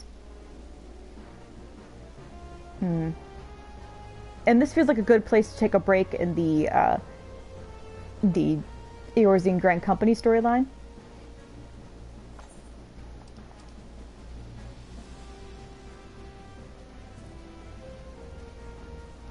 A skyscraping spire that shines the light of 1,000 stars, long thought to be but a legend, the Crystal Tower arose from the crags of Mordana in the wake of a calamity, striking awe and fear into the hearts of all who bore it witness. What lost secrets of ancient Alec await those brave souls who would probe its innermost sanctums?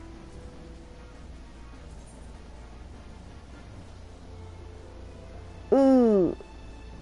Okay, no. Alright, we're gonna have to do it in between Realm Reborn and Heavensward, because otherwise I'll have to begin Part 5 all over again. And we're not doing that. Okay. Maybe in between Part 6.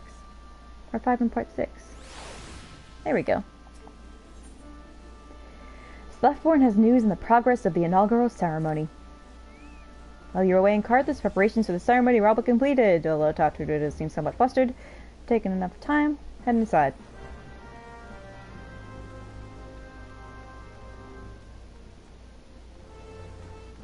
It is always good to think about Emmerich, you're right. I find it so frustrating that I can't think of a really good, Oh! I was just gonna say, I can't find a good playlist for him, and I tried to come up with one myself, for him and the Warrior of Light, but I can't really find songs that fit him. And I don't really like to go for modern music all that much when coming up with these types of playlists. And I was just gonna say that I find it easier to come up with, like, Emmett Selk-based playlists. Because the music I tend to gravitate towards are much more suited to him. To dramatic villainous love than courtly romances. These parchments need to be sorted in these documents. Why are they even here? Eva, you startled me. You wish to lend a hand? Splendid. Do I? I don't remember volunteering. Would you be a dear and hand these uniforms to the new recruits? And assemble them here. Report directly back to Alphino. I wonder if the Scions all have matching uniforms. Ooh! Okay, if you can manage to find songs or put together a playlist that would be suitable for Emmerich, please do let me know. I do have one started on Spotify. I just have to organize it. Oh, and Blue Jay, I just noticed your link. Oh my god! Holy fuck, you found it! And the broom music too. Thank you so much, Blue Jay. Oh my god. Thank you. It's the car. I'm sitting inside a Catboy's car. Oh, he left it. Oh, Catboy. You will find out who he is very shortly. He makes his first appearance post Realm Reborn. Okay, he signed up because he believes in the cause, apparently.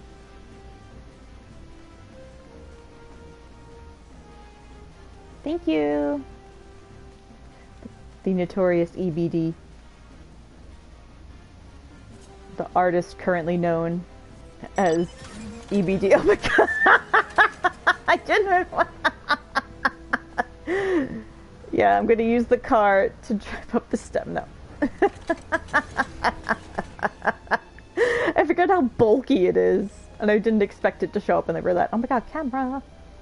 Laurentius, the guy who tried to kill me.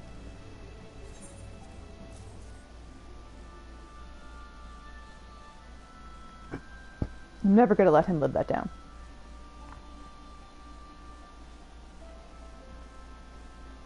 Yes, thank you both for your assistance. The car is so adorably bulky and just absurd. Yeah!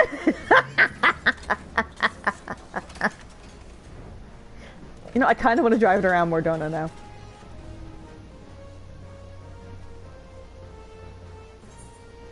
Okay, she's excited to begin again and start a path moving forward.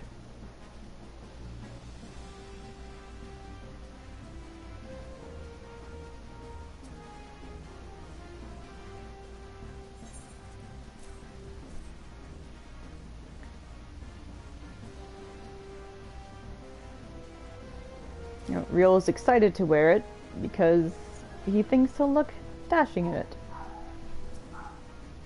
No, I don't want to talk to you. Wilbert, another guy who tried to kill me.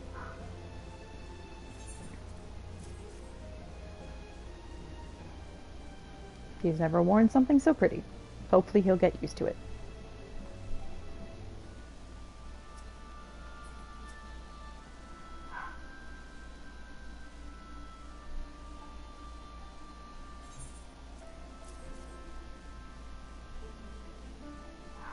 He's gonna put aside his Maelstrom uniform. I'm keeping tabs on these names, by the way. Ilberd! He looks like, Sten. Excuse me, from Dragon Age Origins. I don't believe we met. I am Ilberd, and I will have the honor of leading my fellow recruits as captain. Much did I lose to the Calamity, and I look forward to aiding others in building their lives. The uniforms are a shrewd decision. There is no easier method of creating a common bond among what is, essentially, a band of strangers.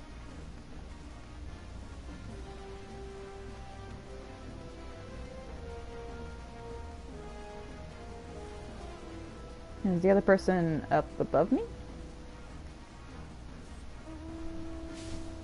No, they're on the ground, or on this ground. Oh, okay, they're just behind. Eva Bartage! Gods, I did not expect to meet you strolling about town. The tales of your primal battles were what inspired me to come to Revenant's Toll. 'Tis an honor to receive this uniform from your hands. I shall wear it with pride. Oh, do I have a fangirl? That's cute.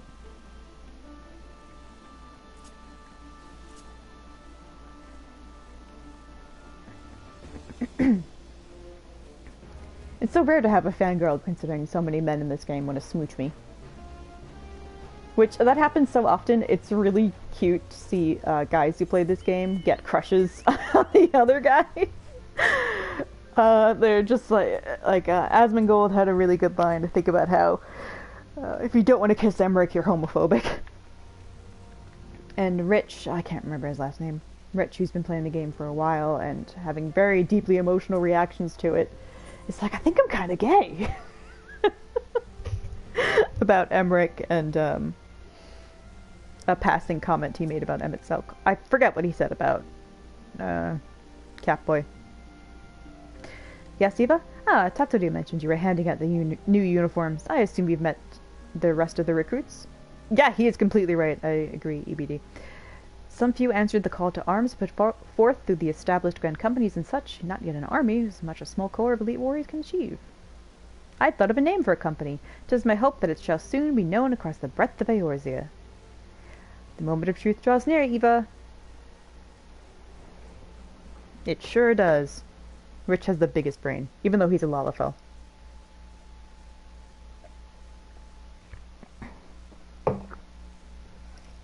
Comrades, your presence here this day signifies the momentous choice that each of you has made.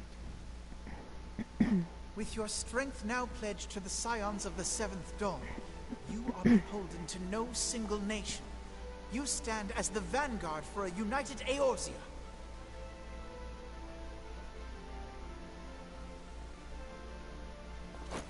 From this moment forth, I declare you crystal braves. Let us mend this fractured realm and face our enemies as one. It would be cool if they were called like Azure Braves.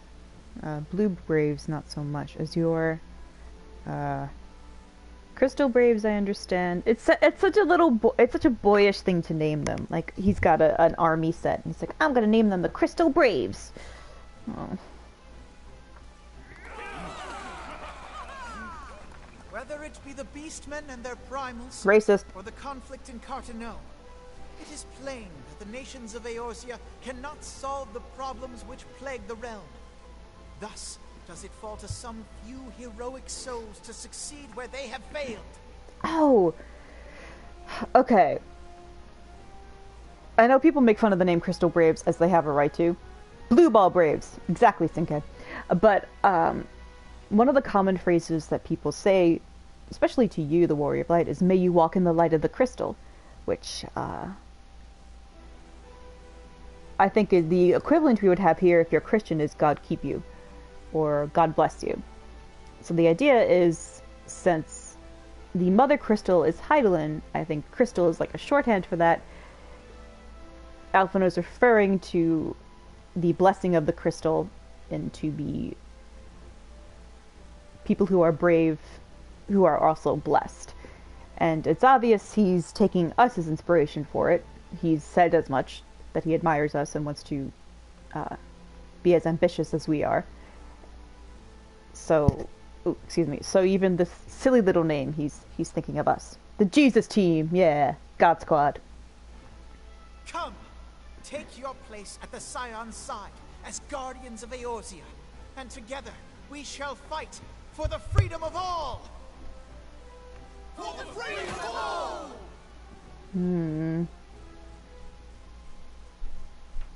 The literal Templars. Nope, the Templars are in Ishgard.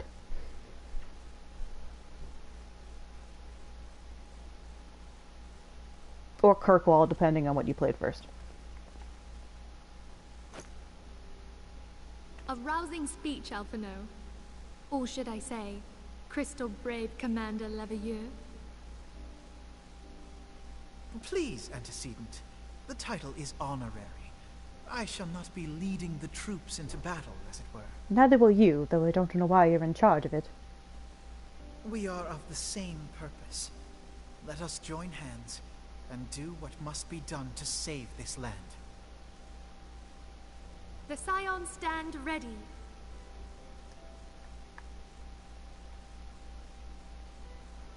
We sure do, pal.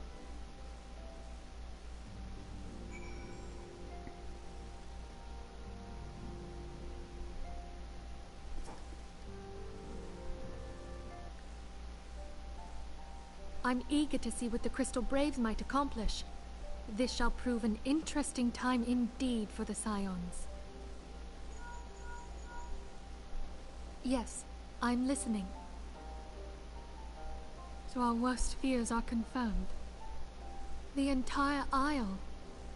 Such power defies comprehension. Such devastation was their intention. Truly? Kryl is alive? Thank the 12. Fun fact, Kryl is a character in a previous Final Fantasy. So not only is she a reference to that, but even her clothes are the same in this. I see. Pray, inform me if her condition changes. Yes, I shall pass on your words to Urianger. My thanks. I shall contact you anon. Oh, you have contacts with Anon? That's cool. When I learned of the loss of the Isle of Val, I dared not hope that my friend had survived. Yet, by some miracle, it would seem she has. She's still to regain consciousness, it is true, but better that than death. Putting this happy news to one side, we must now endeavor to make sense of the readings taken by the survey party. It appears the etheric disturbance which accompanied the Isle's destruction is of a magnitude alarmingly close to that of Ultima. She was in Final... Could the Oh, Ascians sorry. be responsible for this devastation as well? Such devastation? Possibly. Kryl was in Final Fantasy V. She was translated also as, like, Kududu or Kara. She's Galif's granddaughter. And her last name was Badessian, which I think is actually cute.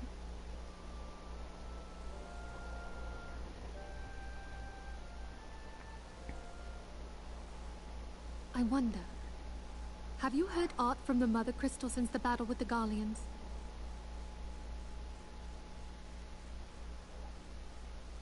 No, Heidelin hasn't said anything to me.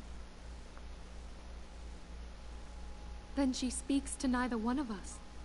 Heidelin's silence portends naught but ill, I fear. Yeah, you wonder why fucking mom, why the planet ain't saying shit during some dire circumstances. Louisoix, I pray you yet watch over us.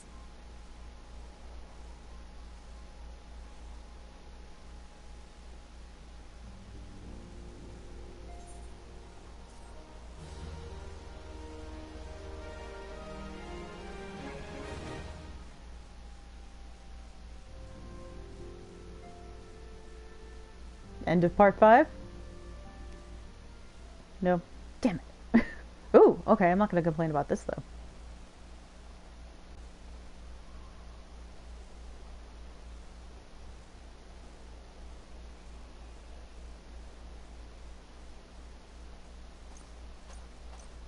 Very good.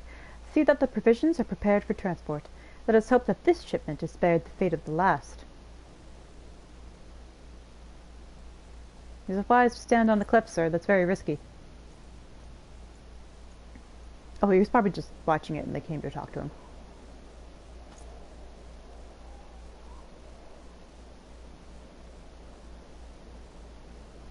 The winds are uncommon fierce this day.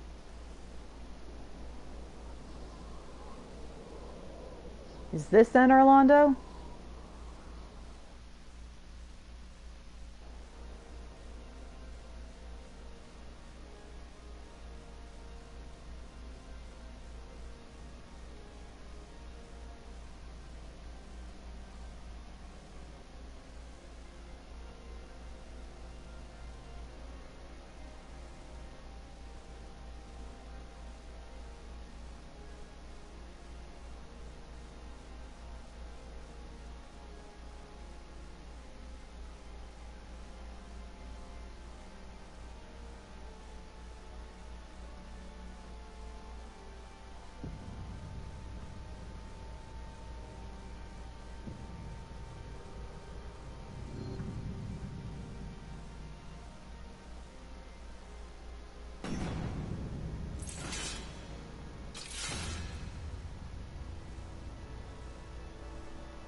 Yep. Okay. Now, with part 5 done, that's a taste of the spoiler, we're going to begin the Crystal Tower. Because now I can do it without having to abandon that storyline. Anyway, yeah, Crystal Tower in Madonna, people are real confused because it's creepy and interesting and fascinating and it belongs to ancient Alec.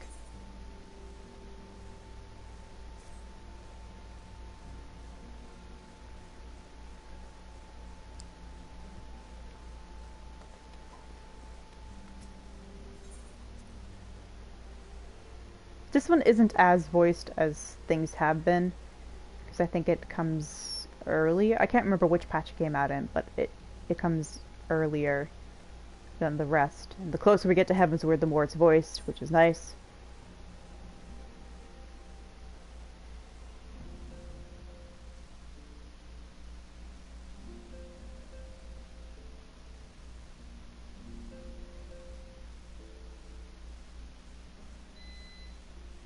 Damn beep. It's something they have to replace the battery for, and they have not replaced the battery for it since we moved in here. So at this point, I honestly just tune it out. Oh.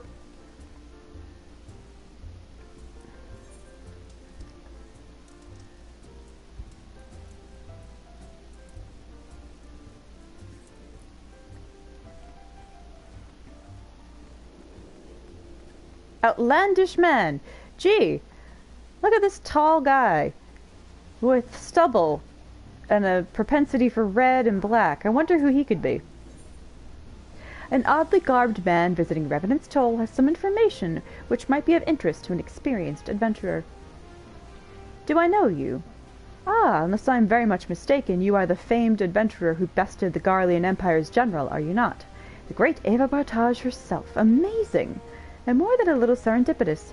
One might even call it fate. I but recently received word of a truly unique opportunity, you see. An opportunity the like of which none but one of your proven worth could take advantage. The reward, not less than the accumulated knowledge of a fallen civilization.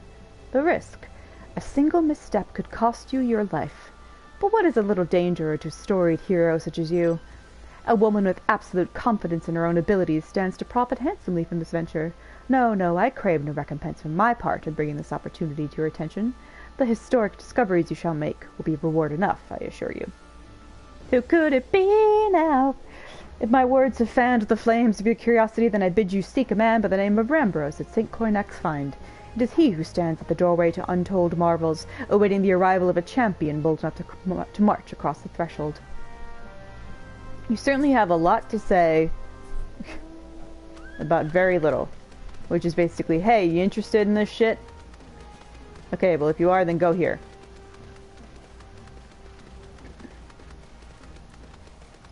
It's a man who enjoys the sound of his own voice. I wonder who that could be. Oh god, the words I never want to see in my life are fate discovered nearby.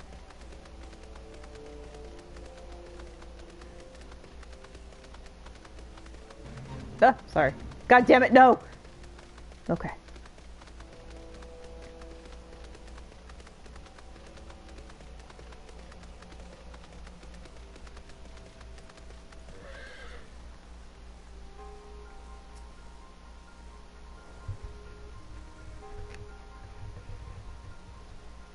Oh, by the way, the woman who wrote Shadowbringers, she wrote this quest line. Why, if it isn't Eva Bartage herself! I was not expecting such a celebrated guest. To what I owe the honor of this visit. I was told to come here by a tall man, wearing strange glasses. You were directed here, you say, by a man clad in foreign garb. Well, the opportunity he spoke of must surely refer to our latest anthropogeographical endeavor. Quite how he came to know of it is another matter. All knowledge of this project was supposed to be restricted to my organization. Okay, and anthropogeographical is anthropology and the study of geography. So it's the study of like a history of a certain culture that associated with a specific area of land. Whew, okay. But that is something for me to ponder in private. You are here now, and your services will, I am certain, prove invaluable. I must warn you, however, that the venture we have in mind is no simple excavation. An unprepared or incautious adventurer could very well find herself on an unplanned and unpleasant journey to Thal's solemn halls. Thal is the god of death. Knowing this, do you still wish to lend us your cooperation? Yeah, I got nothing else to do. I rather thought you would say that. Your courage is scarcely a secret. Now the first... Eva! I thought it was you! Oh god, hello. What brings you to St. Coinac's? Don't tell me. The Alliance has sent you on another realm-shaking, history-making mission to lay low an apparently insuperable foe, yes? No? Ah, I see you two are already acquainted. That is well. Master Garland, our intrepid hero here, caught wind of the forthcoming expedition and has kindly pledged to assist us. She has she? Glad to have you aboard, Eva. You don't have the faintest idea what you volunteered for, do you? Very well, let us begin at the beginning. The sons of St. Coinac are tasked with unearthing the secrets of the long-fallen Allegan Empire, and this present endeavor aims to delve more deeply into the civilization's mysteries than ever before. Ah, but I know that look. In the event that you feel ill-equipped to contribute much on the subject of Allegan archaeology, I invite you to recall your encounter with the Ultima weapon. That mechanical monstrosity represented a feat of engineering far beyond aught Garlemald can presently achieve. Nero Tolskeva simply awoke it. I mention this by way of a reminder that you have had what one might term extensive first-hand experience with a notable Allegan relic. In short, you're practically an archaeologist. An archaeologist who beats the shit out of what she finds. Now, to the core of the matter. Here in Modona there stands an entire elegant structure which we have yet to investigate. I speak, of course, of the Crystal Tower. After witnessing the destructive capabilities of the Ultima weapon and the Lesser Moon Dalamud before it, it seems wise to treat any remnants from that era with the utmost caution. They must be analyzed, monitored, and, above all, kept from falling into the wrong hands. To put it plain, I have no wish to see another megalomaniacal legatus wield one of the weapons. It was this thought which first moved me to contact the Sons and propose that the tower be explored.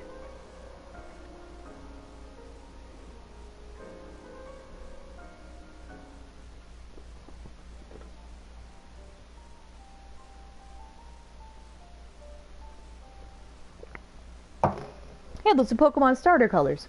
For several millennia, the Crystal Tower remained hidden. Buried deep underground. But like so many other things that were better left undisturbed, the structure was freed from its stony prison by the great upheaval which accompanied the coming of the Seventh Umbral Era. It now stands revealed in all its splendor, a gleaming spear of crystal pointed at the bosom of the heavens.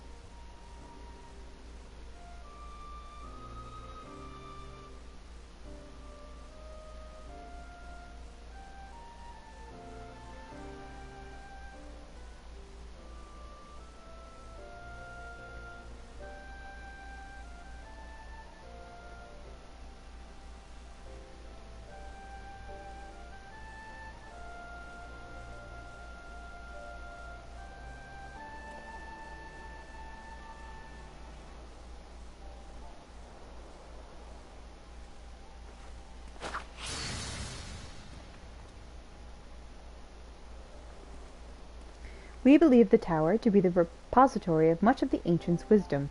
Unfortunately, its entrance is guarded by formidable defenses, and we cannot so much as peep through the keyhole, much less set foot inside. These defenses take the form of statues carved into the likeness of giant swordsmen. The 8 sentinels, as the Sons are wont to call them, is the first barrier we must overcome.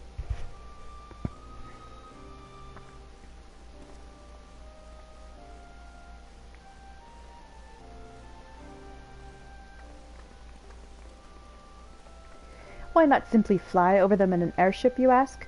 It's been tried before. Any vessel that ventures too close to the tower is blasted out of the air.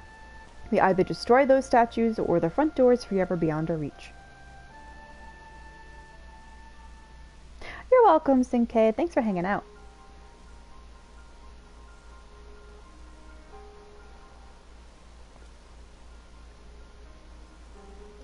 My colleagues and I are ill-suited to negotiating such deadly hazards. Thus, if we are to gain access to the tower's secrets, we must needs employ the services of an experienced adventurer.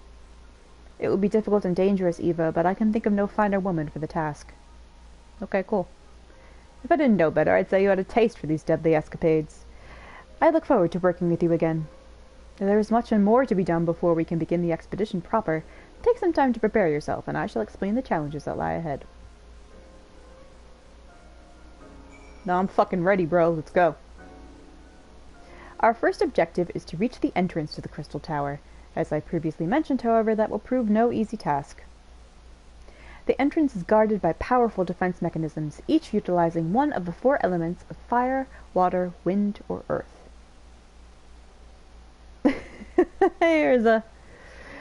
Anyone attempting to simply stroll past these unsleeping sentinels invites swift obliteration. Why? Based on Master Garland's analyses, however, we are reasonably certain that the attacks of these lethal contraptions can be reflected using a crystal of the corresponding element. Naturally, these crystals must be of surpassing clarity, free of the slightest impurities, much like the flawless specimens used by the Beastmen in their primal summoning rituals. Racist. Mayhap I should have said exactly like the specimens they use. Were there any other way, we would not ask this of you, but we need someone to enter the Beast Tribe's strongholds and liberate their perfect crystals. For the moment, I would have you focus on obtaining 2 of the 4 crystals we require. Pray make for Lanosha, where both the Sapsa spawning grounds and Ugamora mines are located. You may be certain that the materials used in the Beastmen's sacred rituals will be well defended. Whether you choose to venture there alone or with companions, I shall leave to your discretion. But whatever you do, please be careful.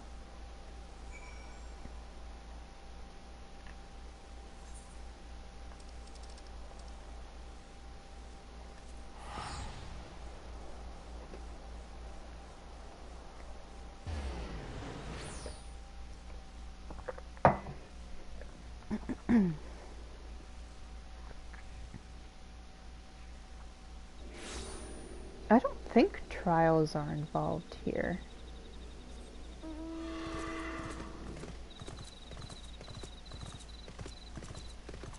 I love the way the Kobold stronghold looks because it's a city, really. But it also reminds me of Midgard Midgar rather, from Final Fantasy VII. This game is super pretty. It gets prettier once it dropped PlayStation 3 support. After Heavensward, it drops PlayStation 3 support. So Stormblood and Shadowbringers are exceptionally gorgeous. But even with those, or the limitations already in place, it's really pretty. Oh look, a fate! Near a fucking quest, but at least it's not on top of the quest this time.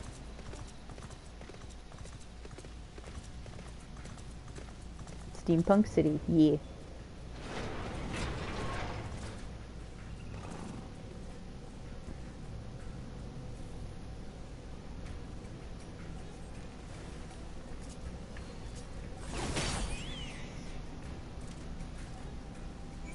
It was very easy.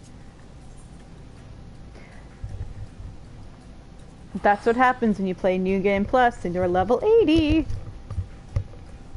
And you have second best gear for your level. I haven't done anything in Bosnia or Zadnor because I can't fucking stand. I mean, I've done some stuff in Bosnia, but I can't fucking stand those places. Same with Eureka. But that's a complaint for another time.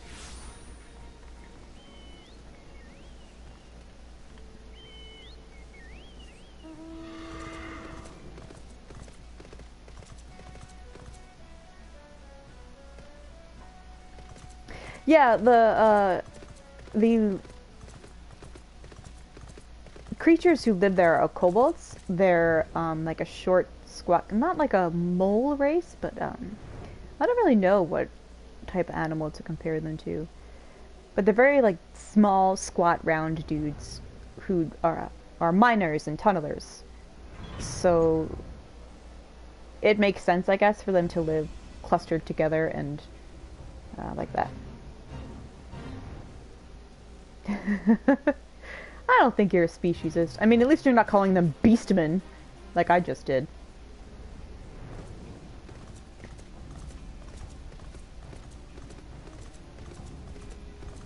Even the fact that the people of Eorzea refer to them as a collective beastmen instead of differentiating what they are. They're kobolds, they're Ixali, they're Amalja, sorry, I forgot the name. They're Amalja. They're just these different races of their own is in itself dehumanizing. Oh no, the spawning grounds this way. I keep coming this way because I hate this area and want to kill all the pirates that are here because of all the trouble they've caused me in the past. Whoop, whoop, camera, camera, camera. Are you being chased? Because I can kill this. I can kill this guy for you.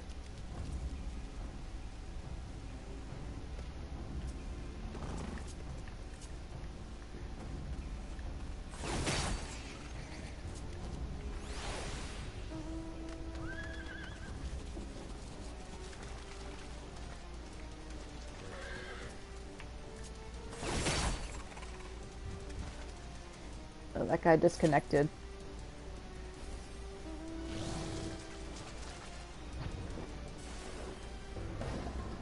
Oh, my fucking sweet baby Jesus Lord.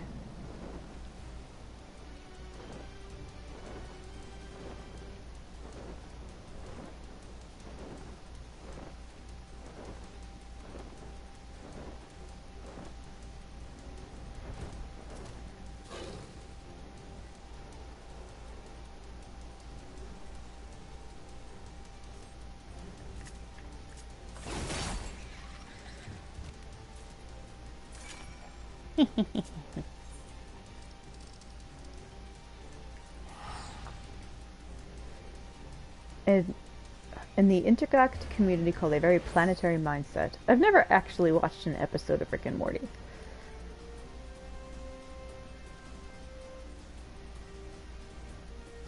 I think I tried to watch it once, but I wasn't really paying attention that much, so I was just like, oh, I'll watch it later. And then I never watched it later.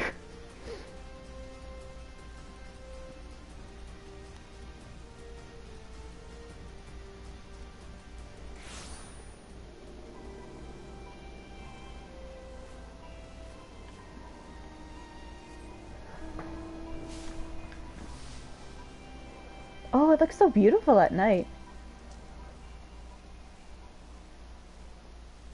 Especially with Midgard's armor.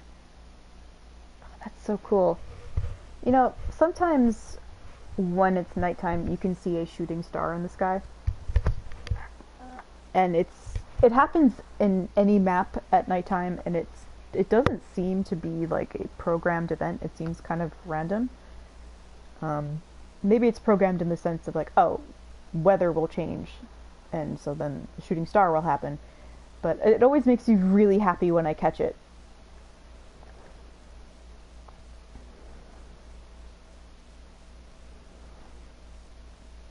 Okay, I'll keep that in mind.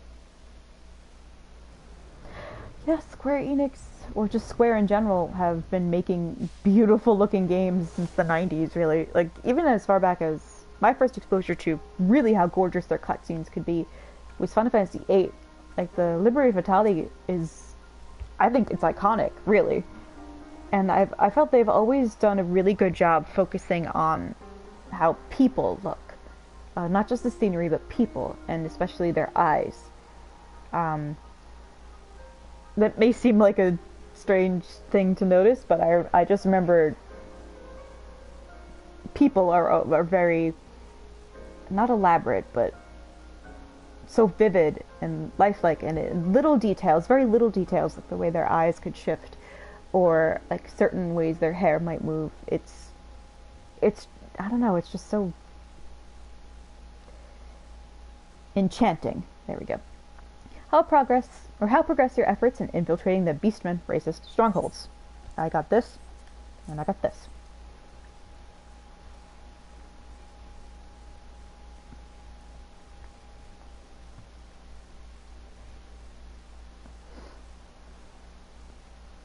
Oh my god, yeah, to go from the blocky Popeye people in 7 to granted like smears of textures in 8, but still like, oh my god, they're human sized. That was nuts. Oh, and the backgrounds. Oh, okay, I gotta stay focused. So these are the famed flawless crystals of the beast tribes. I've seen countless specimens from I know not how many excavations, but nothing to compare to these. Their purity is astounding. You have done well, Eva. With these in our possession, we lack only the crystals of fire and wind, the Formalize and Zaharak, the war camp of the Amalja and Thanolin, the latter and Nadolin, the roost of the Ixal on the hills of Carthus. You can expect them to be as closely guarded as the first two, if not more so. Still, I look forward to receiving word of your resounding success.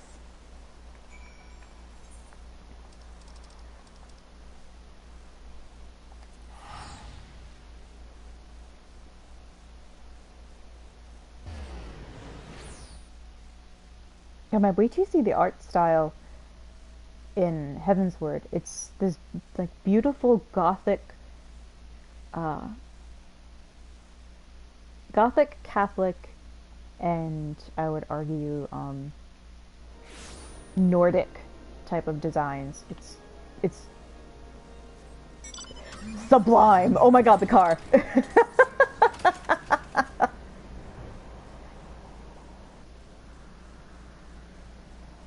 Can I just mow the Ixali down? They won't know what hit them.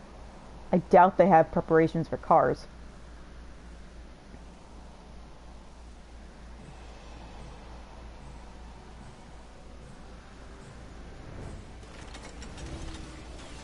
Oh, a fate discovered nearby? Surprise, surprise.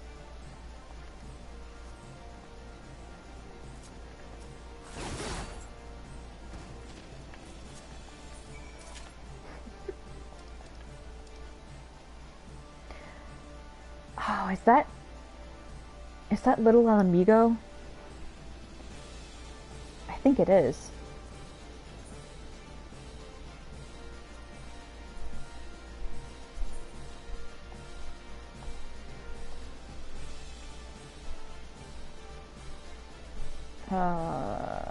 No, Forgotten Springs is closer. Yeah, the Noctis Mobile. You have to do a special quest for that, where you actually get to meet Noctis. Where he's like, I don't know, dude, I was fixing the car, and a weird portal sucked me in, and now I'm here, and I don't know where the fuck I am. And you get to travel with him around different cities, and you go fishing with him, and you go camping, and he reflects on, like, you know, you kind of remind me of my friends. And you sort of bond over the idea that not only have you, like, don't look at that red thing in the distance, pay no attention to it. He has a promise that he has to keep, so he can't run from that for long. Because it's not really like a fate or a destiny so much as, you know, he kept his word. And he doesn't want to go back on the promise. And we're beholden to our promise to look after Eorzea. So it's sweet, really. Like, I have no interest in 15. You can get his clothes, so it's really cool. And then you could get the car eventually.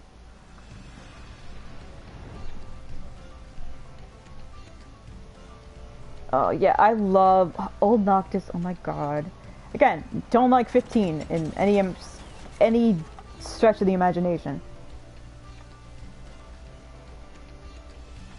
But there's some things about it I think are cool.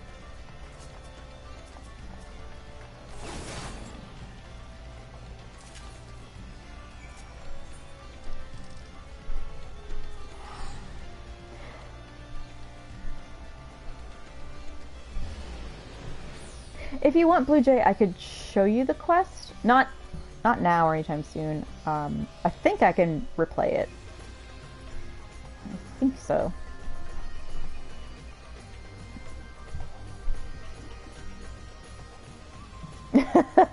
I think they were probably counting on that. Like, let's make 15 look so beautiful that when people say, like, hey, where's the script? They'll be like, what script? Let's see, can I do it? No, I can't check yet. I'll check when this is done. Although I'm sure you can also probably watch it online too. Like, it was okay. Like, the quest, it was fine. I had no emotional attachment to it, but I thought it was nice. You also get to fight with him, and the combat is similar to 15 as much as it can. Well, here's the thing, Blue Jay. It's a special event, so it's going to stop on the 18th, and you can only get to it when you're level 50 and have beaten the main questline in Realm Reborn. And I don't know when they're going to bring it back. Oh, Riza, that's sweet. Eva, it is good to see you. Tell me, were you able to obtain the remaining crystals from the Beastman? Racist. Wonderful! With all 4 crystals in hand, we are now ready to proceed to the next stage of our preparations. I hope I did not give the impression that we will be embarking on our journey to the Crystal Tower just yet. Alas, there is another step which must be completed ere we come to that. While the crystals you required are indeed flawless, they are of little use to us in their present form. If they are to reflect the elemental forces of the tower's defenses, they must needs be cut and polished. A process which calls for a very particular set of materials. Procuring them will be a challenge in itself, I fear. Needless to say, we'll be requiring your services once again. I almost said selves. Now just tell me what it is, bro. Okay. Very specific set of substances required. Ether sand. Ether sand is neither common or cheap. Not unusual for the abrasive to exceed the value of precious stones. Go to the Goldsmith Guild and see what they say.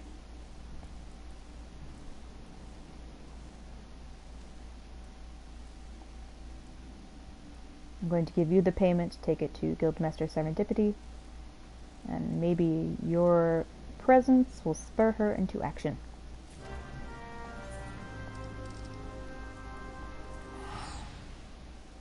Yeah, unfortunately, Blue Jay, I'm sorry.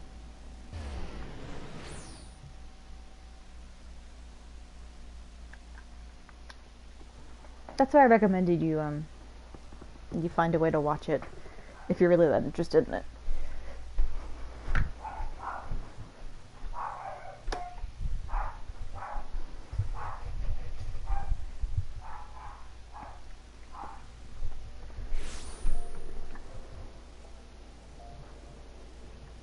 Alright, take care, Riza. Thanks for stopping by. Enjoy the foods. Thanks for reminding me that I have to eat eventually. I will tell them that you love them, although most of them are dead at this point. Well, not dead, no, they just... I'm dead to them, because they don't want to see me.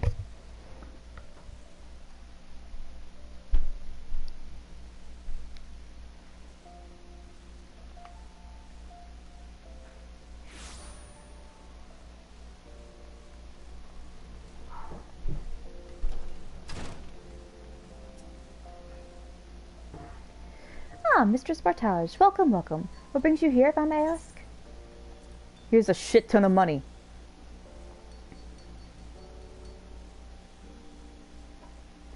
You're here on behalf of the Sons of St. Quaynoch. What fortunate timing. I was just about to contact Master Rambrose with the news that we finally managed to acquire a quantity of fire-aspected ether sand. I'm afraid it may be some time before we can supply the other 3 varieties, but you're welcome to settle accounts for that which we have now.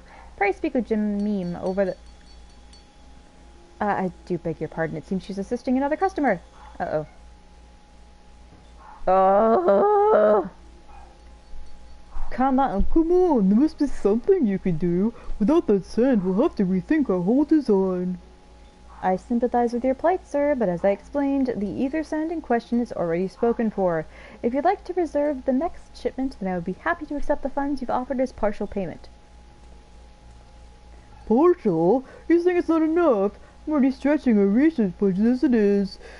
Oh, I suppose a man could do without a midday meal for a year or two. The fuck are you doing here? Eva, it's been too long. What brings you here then? Caught your eye on something expensive, have you? Bam! There's some money. Good lord. Well now, that is quite a money pouch. The sound of so many gills clinking together is strangely satisfying, is it not? Calming, and yet invigorating at the same time. Oh no. You're here for the bloomin' ether sand, aren't you? Yeah, dibs, asshole.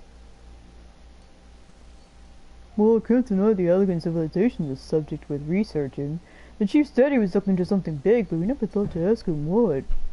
Wedge and I have been too busy tinkering with the new airship design to think of much else, see? Well, I say tinkering. Wrestling would be more like it. Still, after much wringing of the hands and gnashing of the teeth, we've managed to put together a prototype crystal-powered propulsion system. We got the idea for it when we heard how you lot had used a corrupted crystal on board the Enterprise, as a matter of fact. Anyway, to cut a long story short, too late, our design calls for 4 varieties of ether sand. That's why I can't just relinquish my claim on this batch here, even for you, lass. How we're meant to usher in a brave new age of technological innovation, if not by technologically innovating, eh? Ahem. While I hesitate to interrupt such an impassioned speech, duty compels me to point out that this lady is a representative of an organization that reserved the ether sand in question, to mention nothing of the fact that her purse is considerably larger than yours. Oh, it's like that, is it? Oh.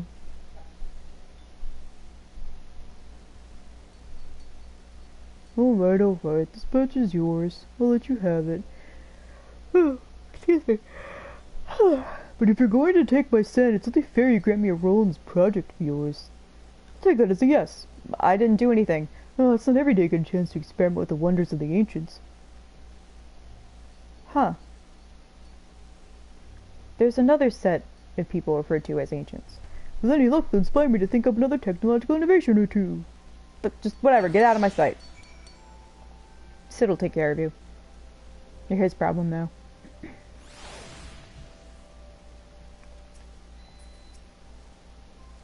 Now then, from what you've told me, I'm guessing you'll be needing the other 3 varieties of elementally aspected ether sand as well, right? I reckon your time may be better spent looking for the stuff yourself. Just so happens I know a good place to start. Said to be a peddler in Northern Thailand who handles the earth aspected variety. Wedge is in the process of confirming the rumor as we speak. Alright, Wedge is apparently getting braver because of me. Go to Blue Fog. And he hired a bodyguard. Great. I still think this cerulean mist is really creepy. Or just cerulean in general. I choose to believe it's Heidelin's blood.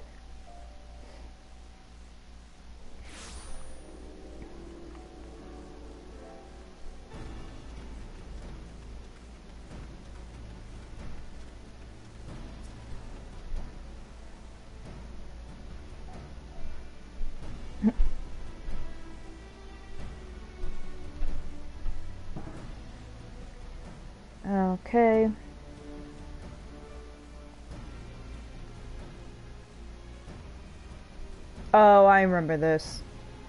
This guy's like, or this lady's like, alright, I worked with the lalafell, we ran afoul of bandits, and I was separated from my employer. Haven't seen him since. And she told me where to go find him.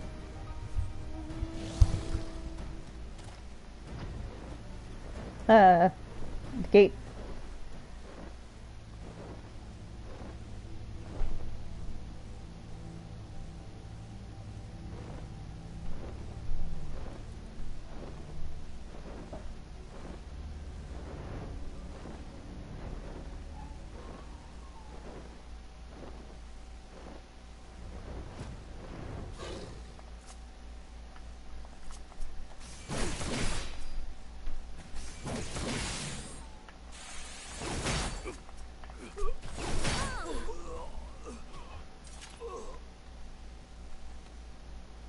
Oh, there he is.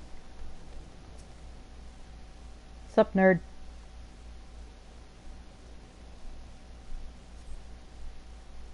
Please don't be voiced. Please don't be voiced. I don't want to give him a voice either.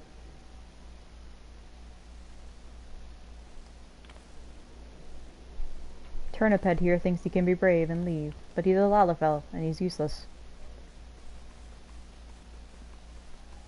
Hello, you dumb baby. Evas, I really ill, but how did you find me? Can you smell fear? Yes, I'm like a bee and a dog. Actually, ignore that smell. It's probably, if you think it's shit, it's not shit, I promise.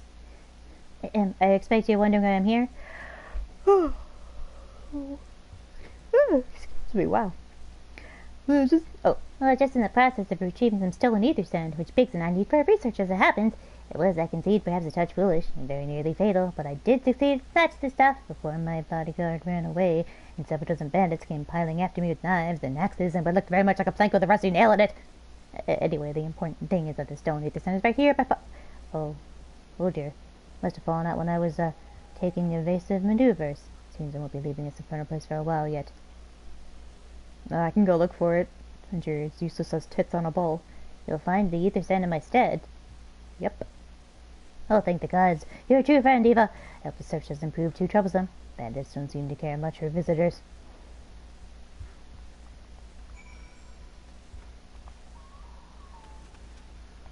Alright.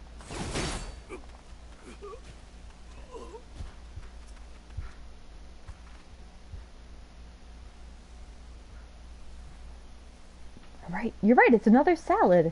Huh.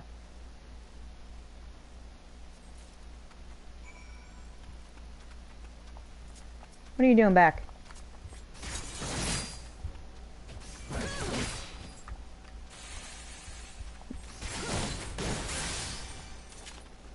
You too, fuck off.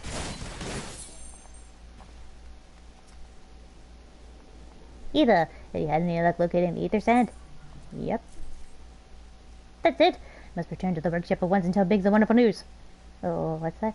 You're also on a mission to collect ether sand? And you're working with the chief? A treasure trove of Hulk and knowledge, you say? Oh, I see. And you should really be the one to have this. Biggs and I are far from exhausting all possible avenues of airship innovation, but it sounds as if your problem can't be solved by any other means. Well, I'm half inclined to join you. In fact, I think I will. Right. Be sure to keep a close eye on your pockets, Eva. Right, go tell the Lollipop Guild I said hi.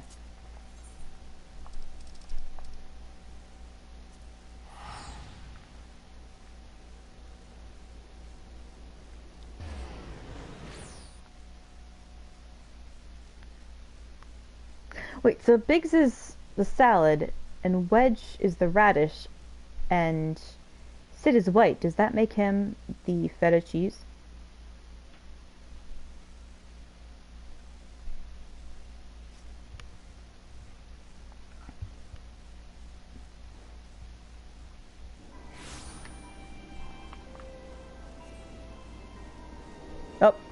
Oh, it's taking time to load in. Uh-oh. You can do it, game. There you go. Oh, whoa. What is it with us, like... Not with us being able to turn characters into salads, but... Well... our brains went there because people have joked repeatedly in the game that the Iggy you can summon as a summoner make a salad. Or no, they call Titan a chicken nugget, and I turned that into like, oh, you can make a salad out of it then. There we go. Actually, I should give myself credit for the dumb jokes that I come up with instead of attributing them to other people. I'm a clever bitch, goddammit.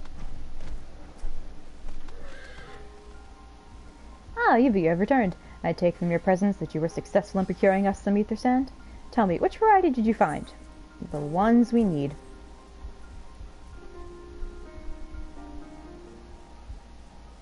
I see. 2 varieties. Well, that is 2 more than you could be reasonably expected, and 2 less than I had hoped you would say. Forgive my flippancy. You've done well, truly. If all goes to plan, we need no longer fear death by fire or earth. Master Garland, if you would be so kind as to prepare the relevant crystals. I shall set to work immediately. Truth be told, I've been looking forward to this. One does not encounter materials like this every day. How in the 7 Hills did you find them? I took them from your dumb assistants.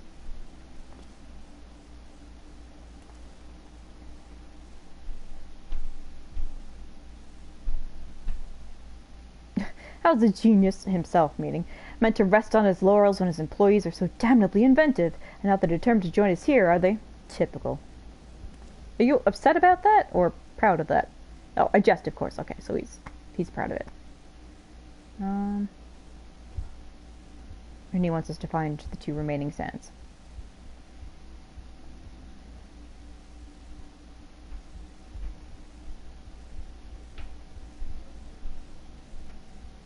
And Rambos is not very confident we'll be able to find the other 2. Saving my voice for stuff that matters.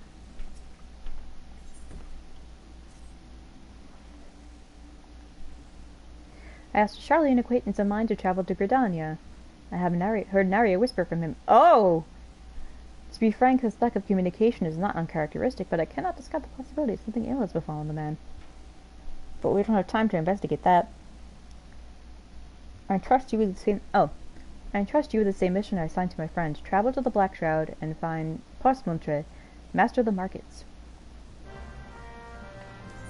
I think I remember who the Charlian guy is. Pretty sure I do.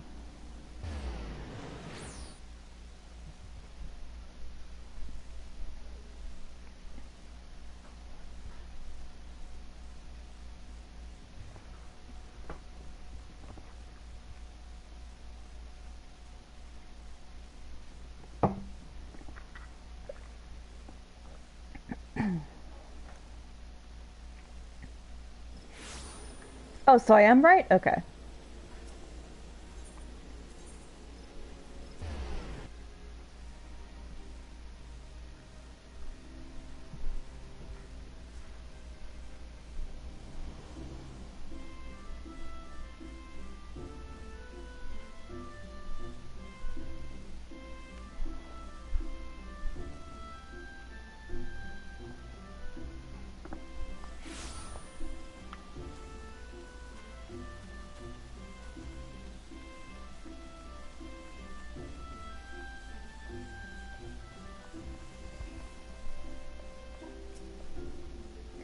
Yes? I'm sorry, did you say you wish to purchase ether sand? Forgive me, madam, but have you the faintest idea of the rarity of the material you seek? Oh, I have not seen so much as a grain of ether sand in these markets for many a long year. I could tell you what one might mine the ore from which the water aspect of variety of the abrasive is derived, but only a desperate fool would willingly set foot in that place. You seem undeterred. Very well. Are you familiar with Earth's Gift? That is where the ore is to be found, in an area inhabited by a particularly pernicious hog.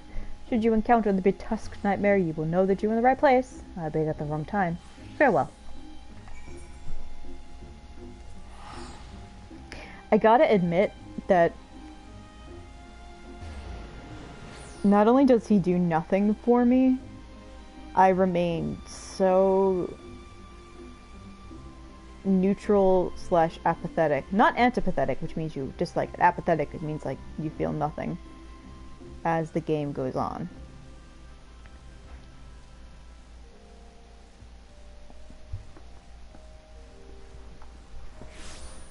Which makes certain current content kind of patience straining.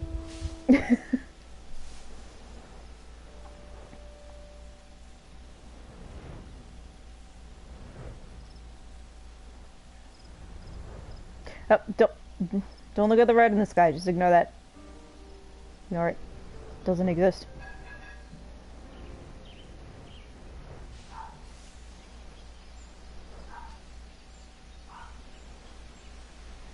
Well, I mean, it's not like... No, I should take it back. I feel as if I would like him more if the game did less. You are too late, adventurer, and not only for the entertainment. You will find no trace of the ore but recently lay here. Nay, not so much as a speck. Oh! Oh, that makes what he does later make more sense. Ah, no, you will never spy me from there.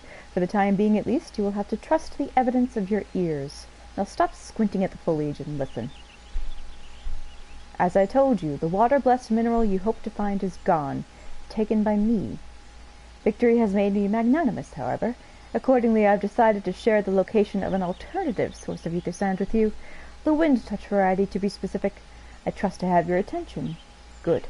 A band of Ixal in the North Shroud keeps a quantity of the abrasive for the purpose of removing impurities from lesser crystals. Well, do you mean to dally here all day? Make haste, adventurer, before I snatch another prize from under your nose. This has to be a race. The Ixali logging grounds in the North Shroud shall be our destination, and that is where the real amusement will begin. May the best man win. I'm not a man, fucker.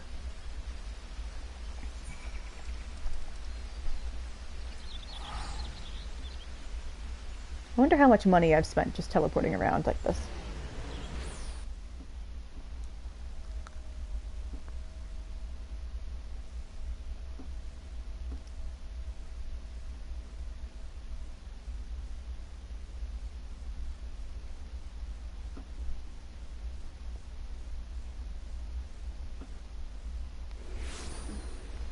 Whoa, camera.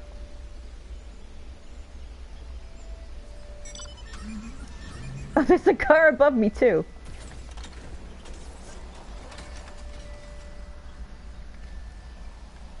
I think Catboy still beats me to it, even though I've got a flying car. Ow, I cut my finger. Or rather, chewed my finger too deep. Oh, look at that! It's a fate. A place that I need to be. I swear to God.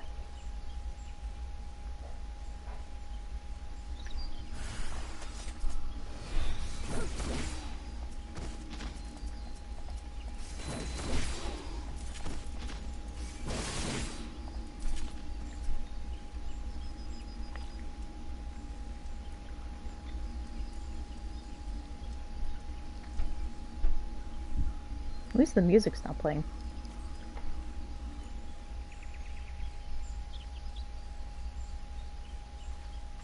Bravo! That was quite a show, adventurer. Why, the spectacle proved so enthralling that all thoughts of ether sand slipped my mind. I appear to have forfeited our little race. Congratulations. The wind touch abrasive is yours.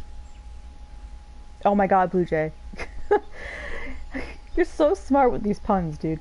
And yet, having been treated to such a memorable performance, I cannot help feeling that the greater prize is mine. This inequity must not stand. I insist that you accept a token of my appreciation. You're being a bit pushy here, dude. Payment for this entertainment will be waiting for you to the east, in the clearing within Proud Creek. Pray retrieve the gift ere it is crushed beneath the iron feet of the Dullahans. He's sending me into dangerous territory where I might possibly die.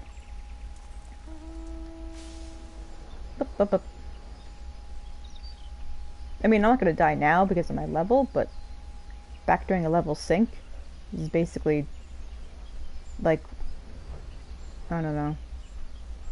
walking into danger and hoping you don't get pummeled to death.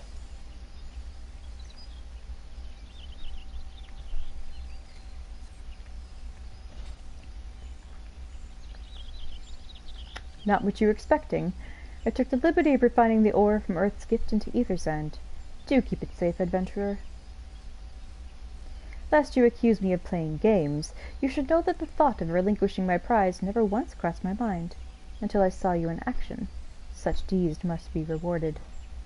It is my vocation, you see, to record history as it is made by mortal men, and I much prefer to chronicle the accomplishments of the bold and the mighty. Thus it is my fervent wish that you continue your career with the same courage and zeal you have shown today.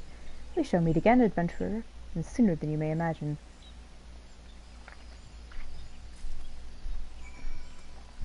I know that the game doesn't mean it this way, but he reminds me of the type of dudes who, like, watch people through windows and keep a notebook about, like, how many times some lady cut her toenails, or, like, what they're wearing at night. And, like, just chronicling their daily deeds. A voyeur, there we go. That's what he reminds me of.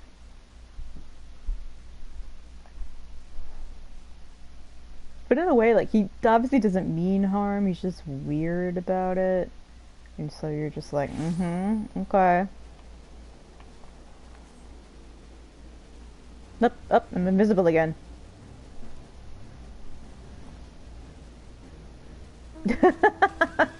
I don't know why I don't wait until I can summon a thing.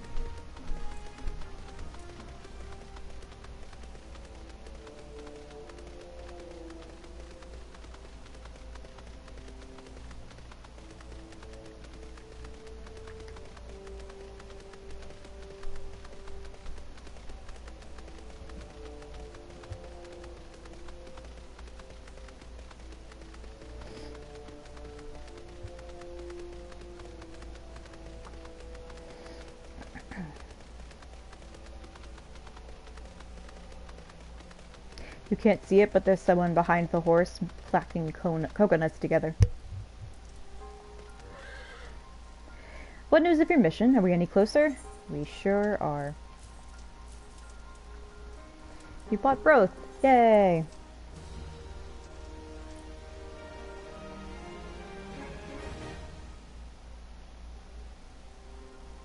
That should do it. They look like fruit roll-up. You now possess all 4 of the fangs used required to pierce the tower's defenses. Nothing stopping us from striding up to the front door now. You can't go without us, Chief. If only. Thanks, Wedge. Come to lend a hand, have you?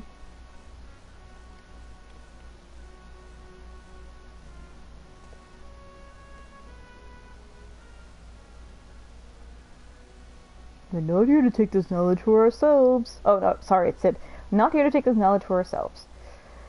Let's see. Twice in the last decade, the promise of unimaginable power has prompted men to meddle with technology they do not understand, and the realm has been dragged into the very brink of oblivion on both occasions. Also, on both occasions, it was Allegan technology. We shall not be so irresponsible as to risk another. Wedge, do you recall our company's creed? Yes, Chief, it's freedom through technology. Alright, that's a very vague enough statement that could be taken in horrible ways. Exactly. Freedom. When we forsook our homeland, we swore that we would have no truck with machines that could be used to promote tyranny. That has not changed. Should you feel tempted to break your oath, remember this. The wonders of the all-knowing Allegan Empire could not save their civilization and have near doomed us.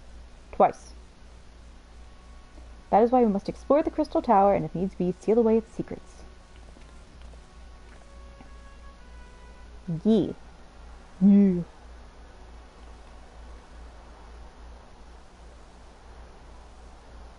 Oh, shit, I meant to read that.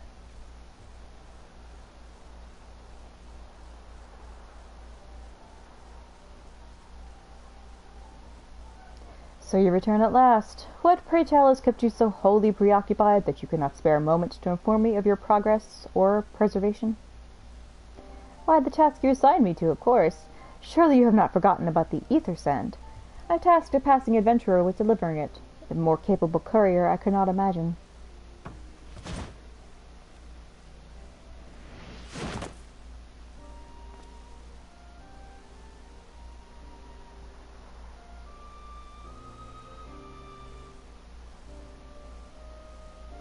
Greetings, adventurer. Did I not say we would meet again? I believe an introduction is in order. I am Garhatia, one of the students of Valdesian. I look forward to joining you on your groundbreaking expedition. Garhatia has been assigned to the project as an observer. Is that why he's got the eye tattoo on his shoulder? I hope you will forgive him his eccentricities and welcome him as one of our own. I suppose I can. So then, our fellowship is complete, and I'll stand ready to step into the unknown. 3 cheers for Noah. It's Noah. Well, I know a guy. Well, Noah, that is the name I have chosen for our little collective. Given our differing backgrounds, we cannot very well call ourselves the Sons of St. Koinak, can we? And we must have a memorable appellation if our venture is to leave its mark on the annals of history. I could claim that NOAA stands for Nominated Observers of Artifacts Historical, and so it does, technically, but my true reason for choosing this name stems from the fact that it is shared by a vaunted Allegan Archmagus. An Archmagus? I like the sound of that.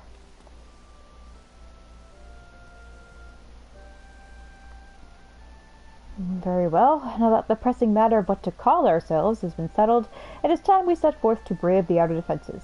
Is everyone ready to depart? Gradnatia. Grahatinya. Ready! Yaratia. Oh, okay. Labyrinth of the Ancients. Esteemed colleagues, the secrets of ancient Alleg beckon. Let's not keep them waiting any longer. Adventurer, you and I will join the engineers at the Crystal Tower's main gateway, where we will endeavor to neutralize the structure's outer defenses. Rambos, meanwhile, will remain here and oversee the operation. Given my knowledge of Allegan history, it seems logical that I should lead the expedition itself, though I admit the role does not exactly befit my status as an observer. Still, we can but make use of the resources at hand. Assuming all are in agreement, let us proceed forthwith to the large, lopsided gate found to the southeast. I forgot that he was this flamboyant.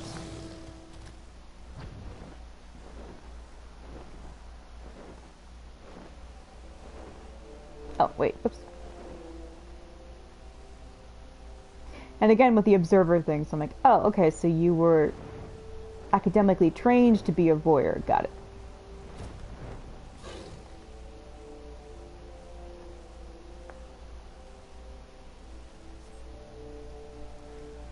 He's got a double major in voyeuristic tendencies and leering.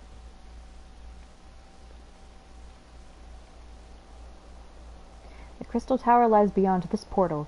Now comes the interesting part. Sid, you are the only one of our number who has ever crossed this threshold. I ask that you take the lead for present. Oh, so if he walks into any traps, he'll be the first to get it. Got it. Shouldn't it be the lalafell? I mean, we can risk him. They're a dime a dozen.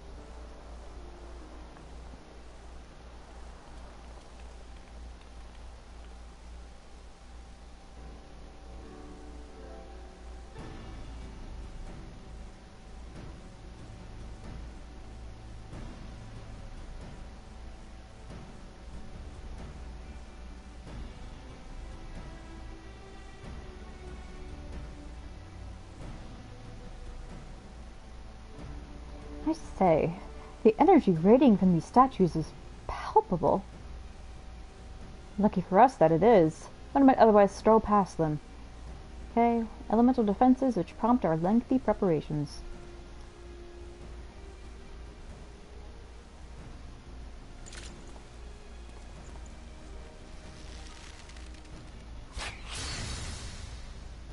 Yes, it's been established.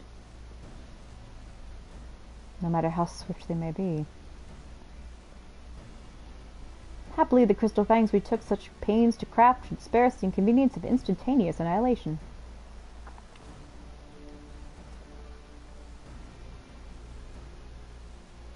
I made the damn things. It's my job to see that they work. Again, we can spare the lalafell.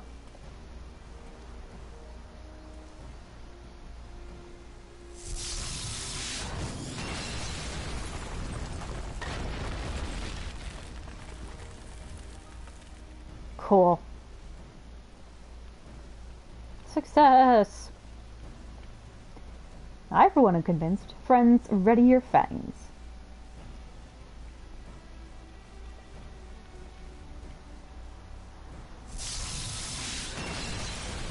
Aw, we all get to destroy one thing. That's cute.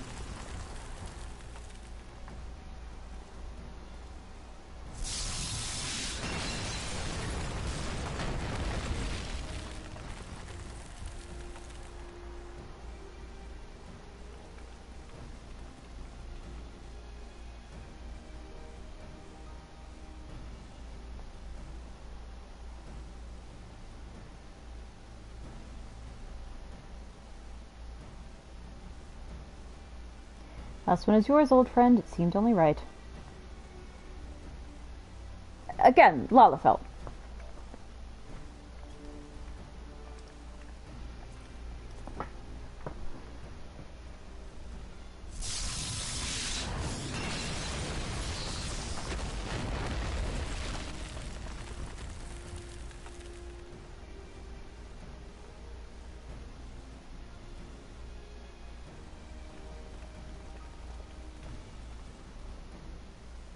We did it! So much for the outer defenses.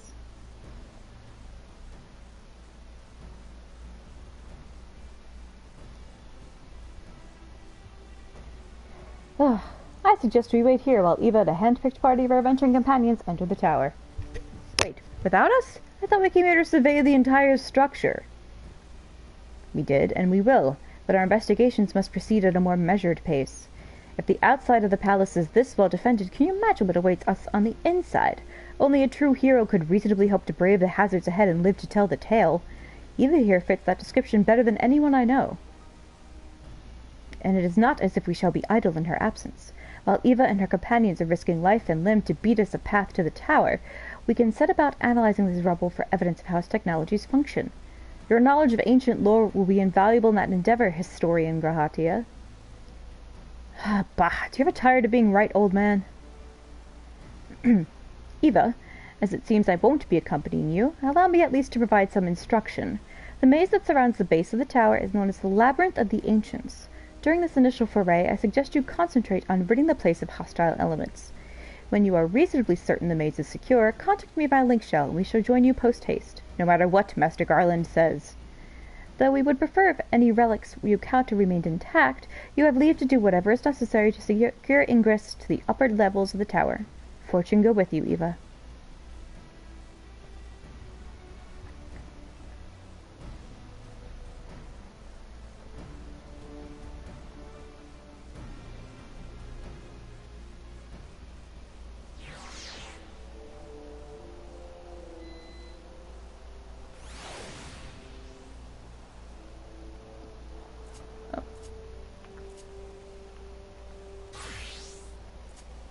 Actually, wait, do I wanna?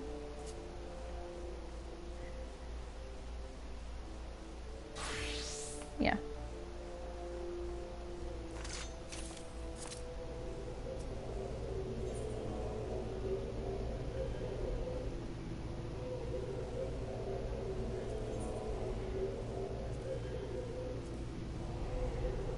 No, that's a creepy sound.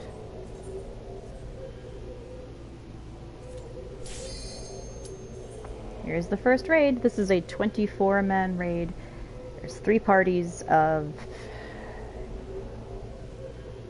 8? No. Is it 24? Oh, whatever. Don't listen to me. I don't know how to do math. Yeah, it's 3 parties of 8.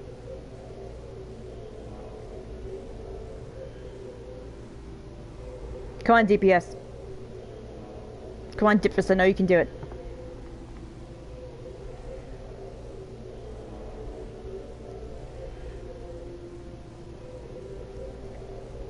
Oh my god. Dipus.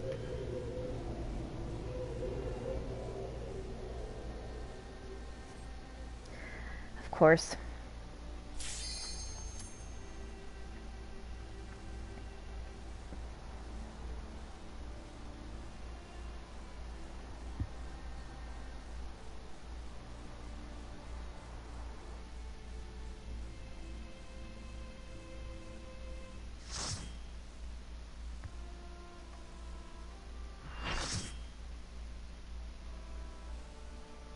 These can be really fun or very chaotic. And I'm referring specifically to the level 50, the one that we're doing now.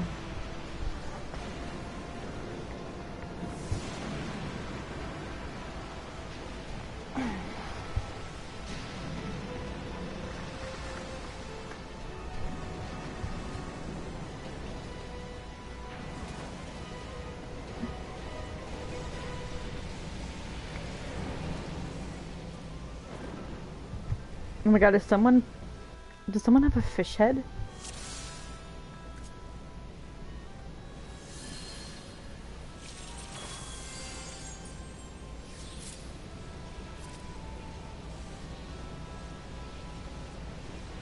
A tank is named Puddin' Pebble. And we have a red mage named Yojimbo Aeon. Oh my god! That's a Final Fantasy X reference.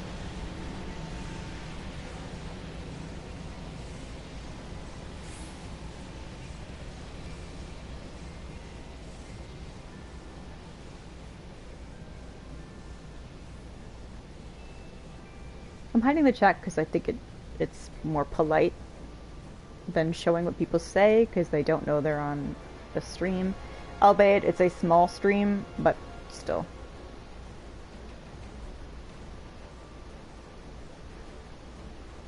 Oh my god, one of the monks is we live in the society. Oh my god. Oh, someone else has this like character title as me.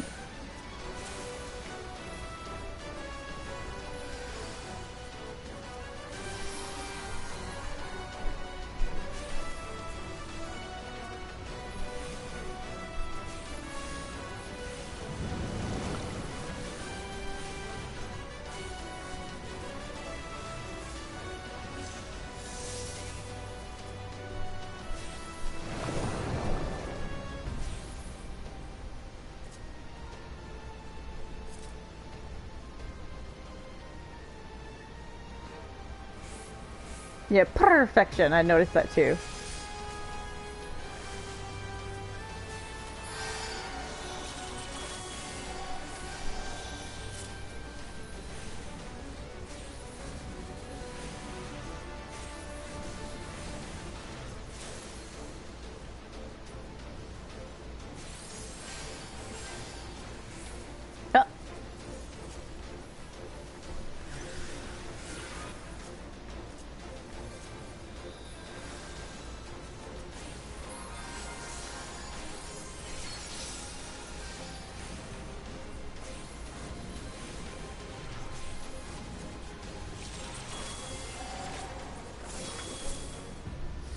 Oh my god, look at that guy! Oh, I hope I can get him. Get Matthew Kettenborn. Look at him! A funny, sad little man! Oh my god.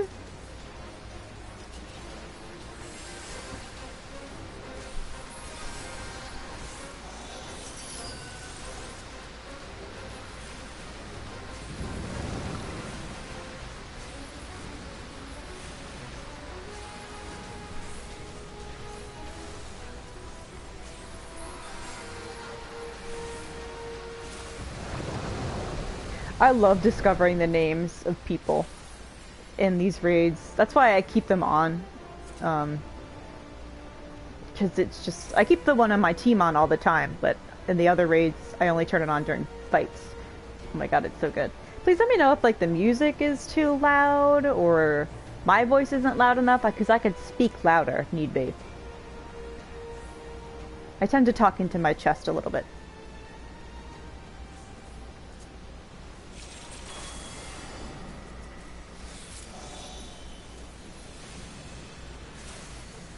No car planes? Okay, good. Thank you. I don't... Oh, okay. Oh god, skellies! Gotta kill the skellies!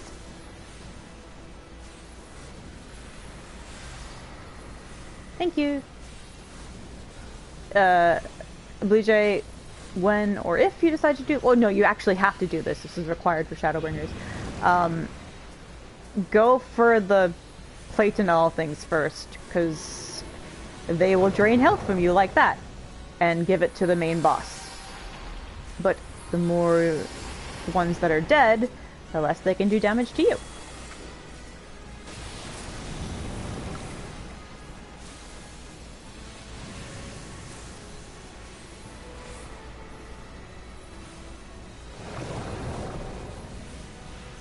They're kind of creepy too. They're just skellies with swords, and they cackle in a weird way, and like the zombie dragon gets bloody hands all around him. It's just ooh. Although, of course, I mean, when you get to the stuff, we can always play together. I know that our schedules are different, but we can team up for something.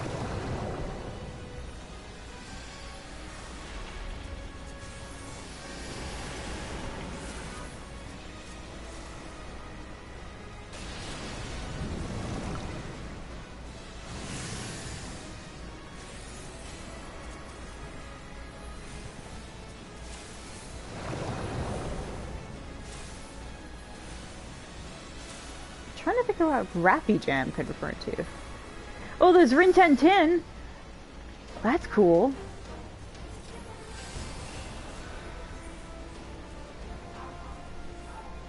I understand that reference. Alright. This particular fight can actually go really bad. Because all three teams have to be in their specific sections.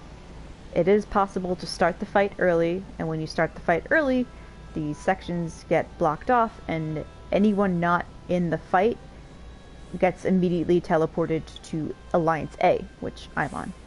But this particular fight, you need to have 4 people standing on the pad in the back at all times, so that other teams can fight. And if there's not enough people on one side, it can go very, very, very wrong. So we have the yellow pad, we need to stay on it so that Team B can attack. And the bosses back there, they have a really long aggro range, so if you like step just a little too far in, they'll immediately latch onto you. It really sucks.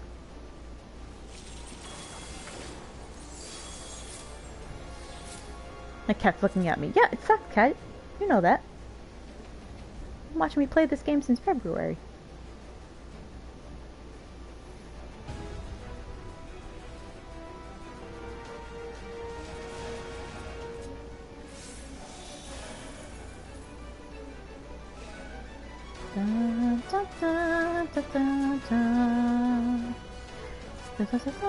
And of course it's C!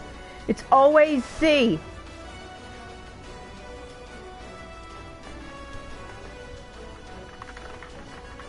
It's, oh, I don't know what it is. It's always C. You know what? Because of that.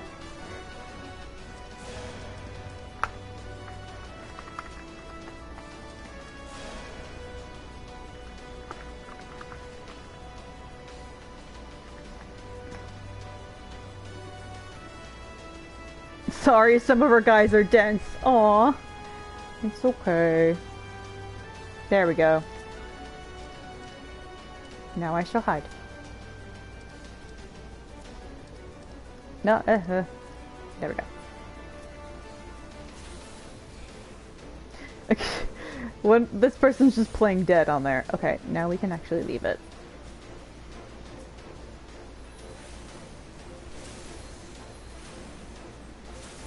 Oh my god, C!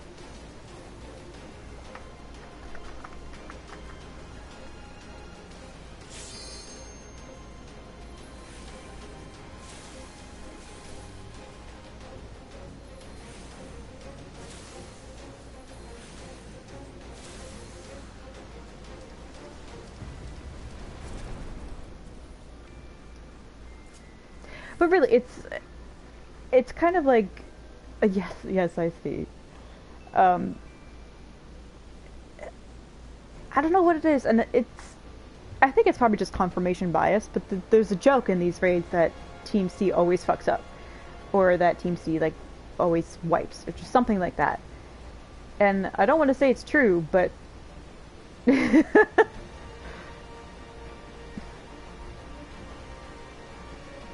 Especially don't want to say it's true when I end up on Team C, because that's not fair.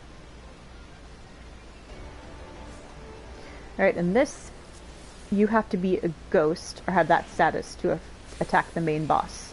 And you will know you're a ghost because you can't see yourself.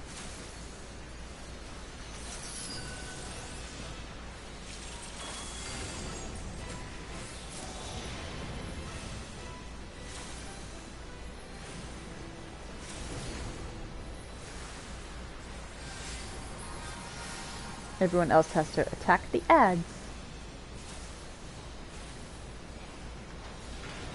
And if you're a healer, you keep an eye on these magic pot dudes, because they do damage to ads as well, but sometimes need to be cured. Like this guy.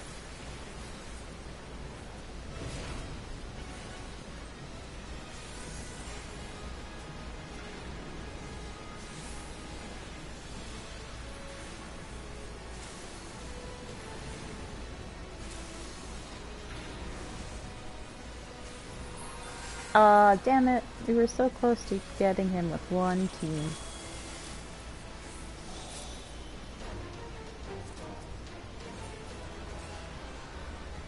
Oh, I forgot to roll and say no on something. God damn it. Oh well.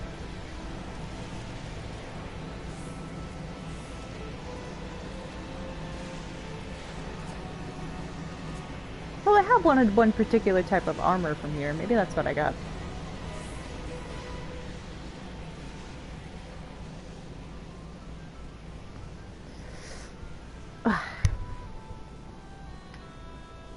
I may take a break after this one, like this particular raid and questline ends, to make dinner and help my mom dye her hair, and then I'll pick it up again at 7 p.m. my time. It's 5:30 now, so I'd only really be gone for like an hour and a half. So hopefully some of you guys can hang out with me then. If not, don't worry, because I'll be streaming pretty much all evening well into the night. Because I really do believe we're very close to Heavensward.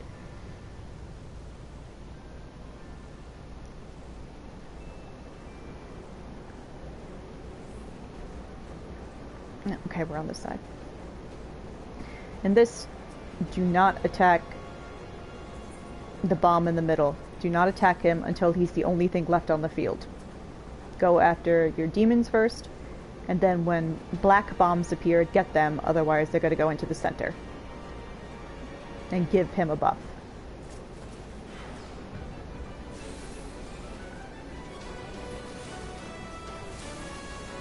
Got a night class? No worries. I've said it before in other streams, but like, these things are half, I make a VOD for people to watch later, and it's cool when people hang out and get to talk to me, but it's primarily just for, well, one, I want to have it recorded. And two, well, very distant two is spending time with other people. Not that it's not appreciated, it's just I don't demand it.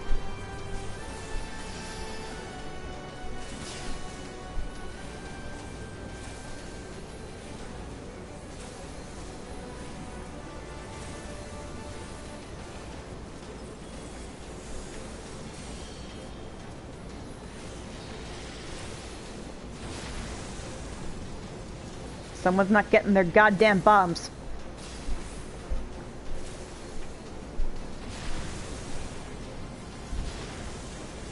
I think it's C. Or maybe, actually it might be B.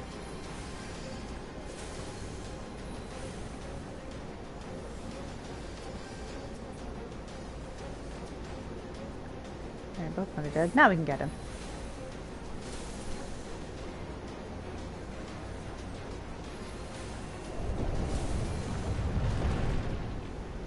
Rewatching doesn't show the chat?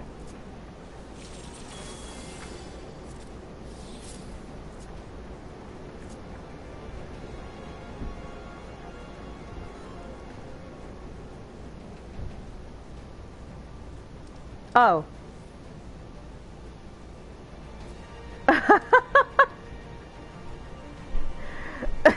Oh my god. They're showing you have to stand behind the rock to be safe. Oh my god! That's adorable! Oh, well, when do you get out of the night class, Blue Jay? Because I can start it then, too. It doesn't have to be at 7.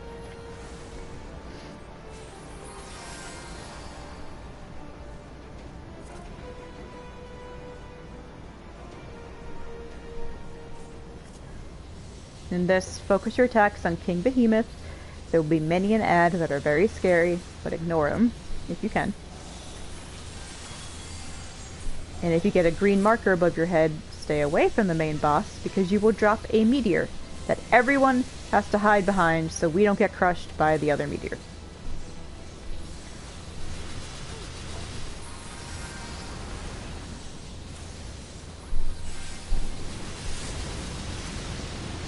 And there's always a few people who die. Always. Always, always, always.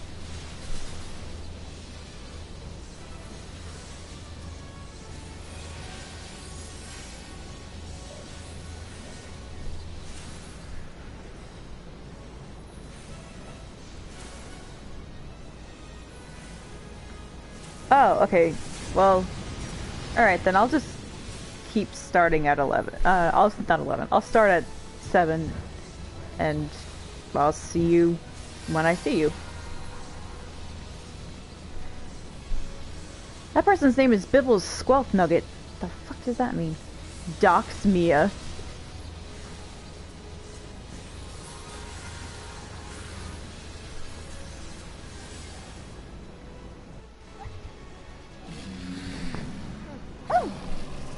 I'm probably asleep. That's totally fine, don't worry.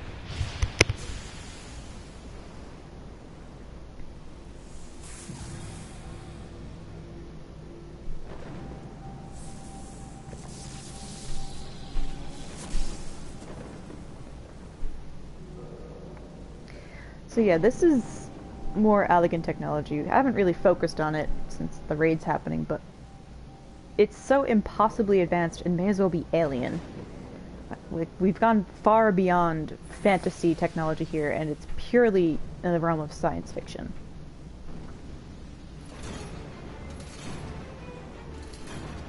Almost like fantasy horror in some sense, when you figure out what some of these sentinels and whatnot are.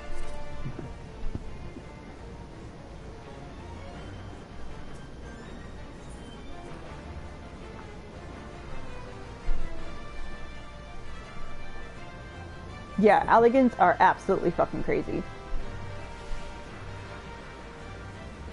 Time to see if we die to see. Oh, be nice.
Oh no!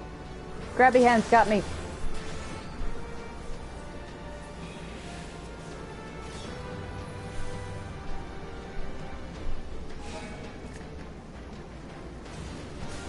No.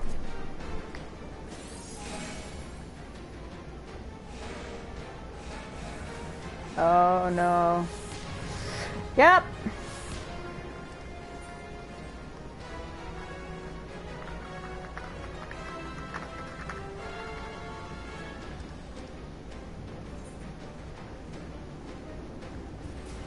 What happened there is not enough people were on the pads. There needs to be a set number of people, usually like, you know, all of them, on their individual pads before he does Ancient Flare. And if not, then this happens. Usually what people do is they have a macro called danger bongos, and they will use it to alert people, and it plays a sound like bongos. And they do it like a bunch of times in a row so people can't ignore it.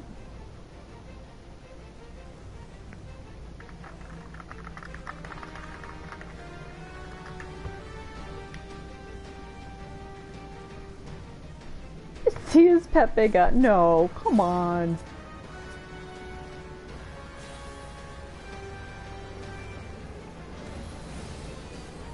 No! Special ed group.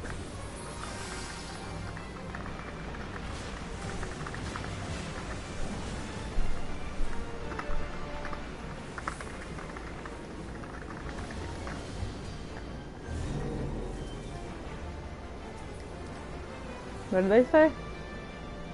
Stay quiet and don't let them know that we're the ones who screwed up. Yeah, I know it is us. It was it was one of the monks, I believe, and the samurai. They got greedy. And it's always, you know what? That's another thing. It's always the fucking samurai.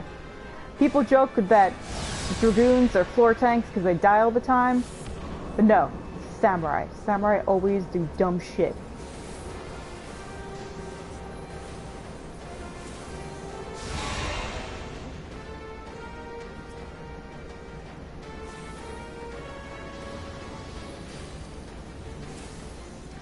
Alright, I'm gonna hide the chat again.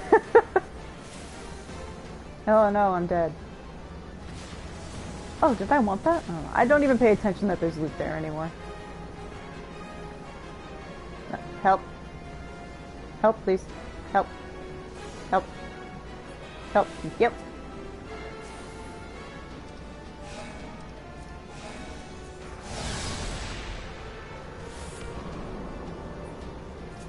Alright, next bout he should be dead. Oh my god, where's he going? Get back here.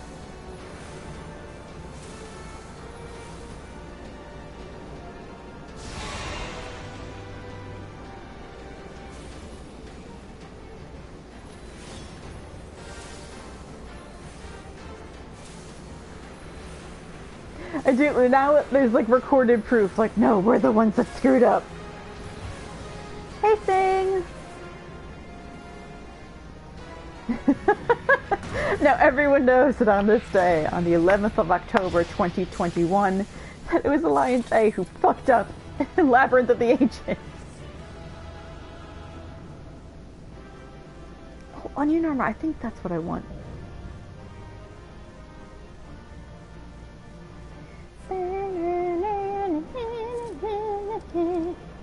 Do I commend anyone? Yeah, I'll commend Rappy Jam.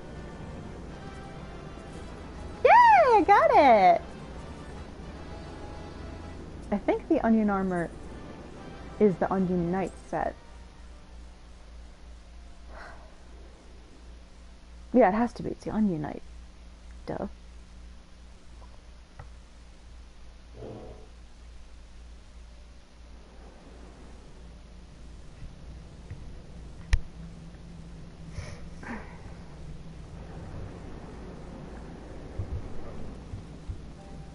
And not like the Onion Knight from Dark Souls either. Hello there, Eva. What'd you call me? Very impressive, I must say. Your name shall be writ large in the volumes that are sure to be penned on this historic expedition. Do you mean you're gonna write my name like really big on a page? The scale of this structure defies comprehension. Someone plainly thought bigger was better. Oh, and there's people on the side, too. According to the findings of my Baldessian colleagues, the Crystal Tower was constructed to collect and store the endless energies of the sun, a characteristically ambitious undertaking. Now, what are the tower's inner defenses? Judging by your haggard expression, clearing out the labyrinth was no small feat. What'd you call me? A giant of a man wielding a shimmering scimitar, you say? Yes, that will open Phlegathon. Not Acheron, Phlegathon. He's referring to rivers of hell, rivers of the underworld in Greek mythology. He was the hero of the Allegan Revolution. And you gleaned that from what exactly? His choice of weapon? From history? Well, I am a historian, and I have a certain, shall we say, affinity for the lore of the Allegan Empire. It is, of course, all knowledge gleaned from musty scrolls and tomes. The ancient texts claim that the Crystal Tower is defended by the champions of Eld, resurrected and augmented through the Allegan's extraordinary technology. Chief, you didn't see this.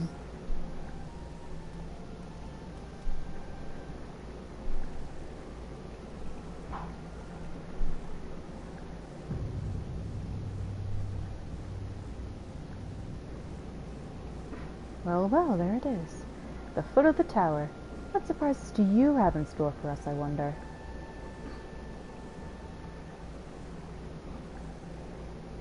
I can't tell you how glad I am to have you with us on this little jaunt, old friend. Had you not beaten the path through that maze, I very much doubt we'd be standing here now. Well, we have much to discuss and digest. Let us retire to St. Coinach's Find for the present, and there plan our next step. Lest there be any doubt, our expedition has some way to go yet.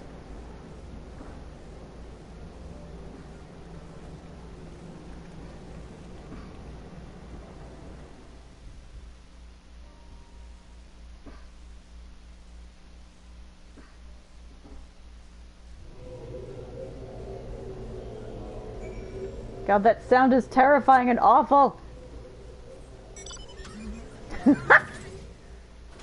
No! Oh my god, why won't it fly here? Okay, I'll just do low rider jumps. Oh right, I think it can't fly in here? Yeah, until you get past the door.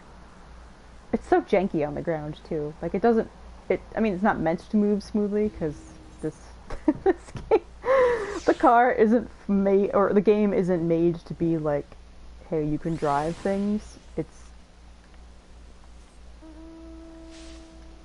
But it is very silly to see. What the fuck is that? Oh, wow, that's really terrifying. That's like a slightly intact shard of Dalamud, I guess. Ooh, it's like the skin. Ooh. Oh look, a fate. Oh wait, I'm not near where I need to be, so okay, false alarm.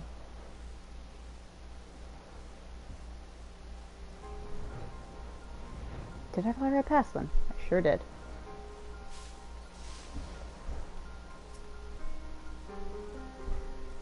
So good of you to join us, Eva, while I am in a quest line.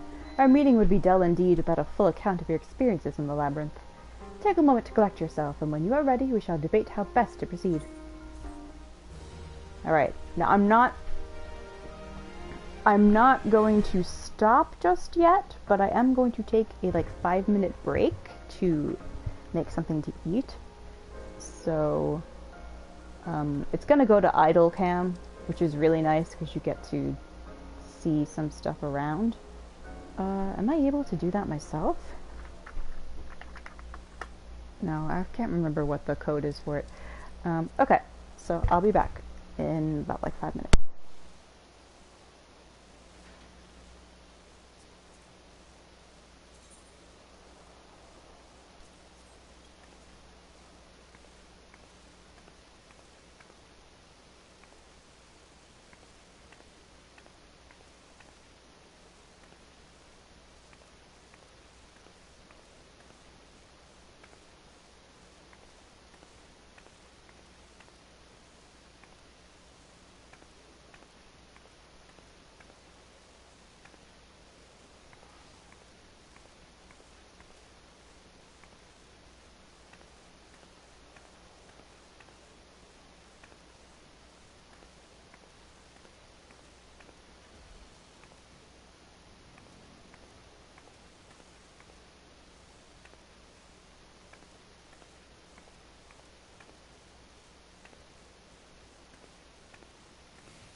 We just vibing? I just remembered that there is a 20-minute timer, so if you are idle for 20 minutes, it will kick you out. Oops. So I'm glad I came back when I did. Okay, no problem, Star. I'm late to everything.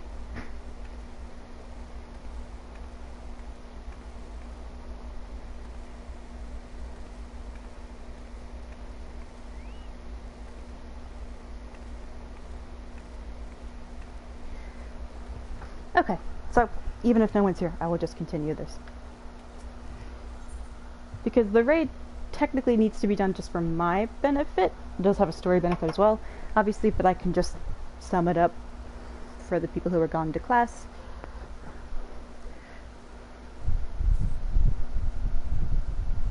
Fellowship of Noah being accounted for. Time this assembly was called to order. Oh my god, there's a cat staring at another cat. Oh my god. Look at for Ambrose to be presiding over the meeting, if you would be so kind as to inform him of your readiness to proceed.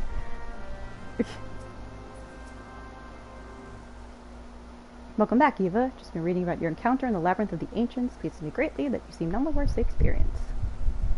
Added notes to Grahatia's preliminary report and the survey log. Did you have any questions you only need to ask? Here's a summary of the expedition's key accomplishments.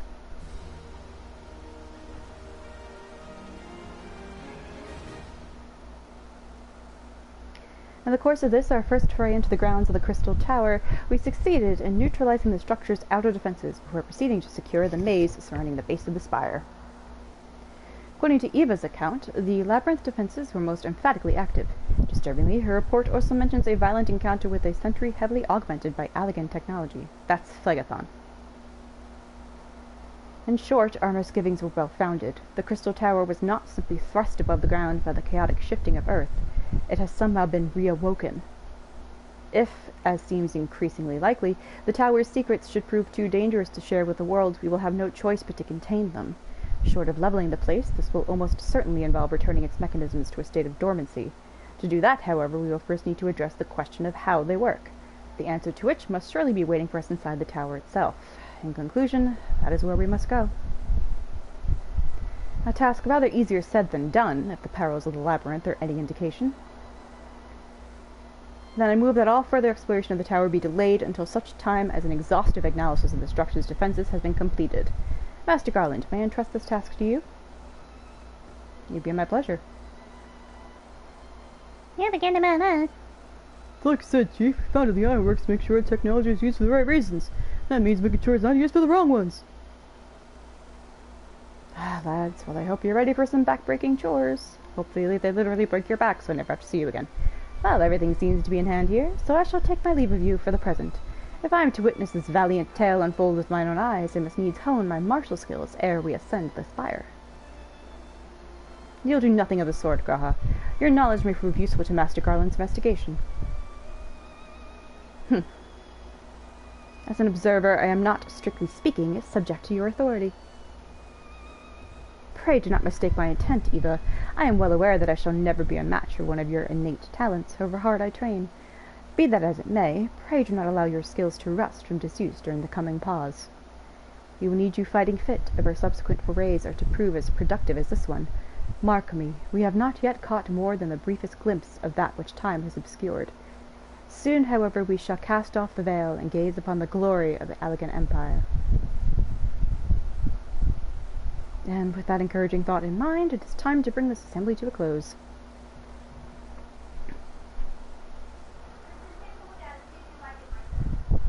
Hold on, gotta check on my pizza.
Nero, Vampiro.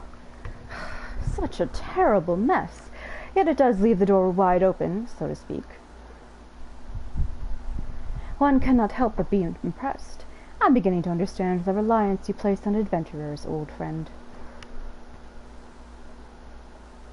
So, this is the legacy the Allegan Empire left behind. If my readings are correct, the energy source waiting atop the tower is a match for even the Ultima weapon. Nay, more than a match. A new toy for me to play with. Listen, if you want a sex toy that badly, I'm sure you can find some. And I think your obsession with finding massive Allegan weapons is something personal, perhaps regarding certain sizes and lengths of certain male appendages. And if that were the case, you need not fret. Sometimes people like plantains.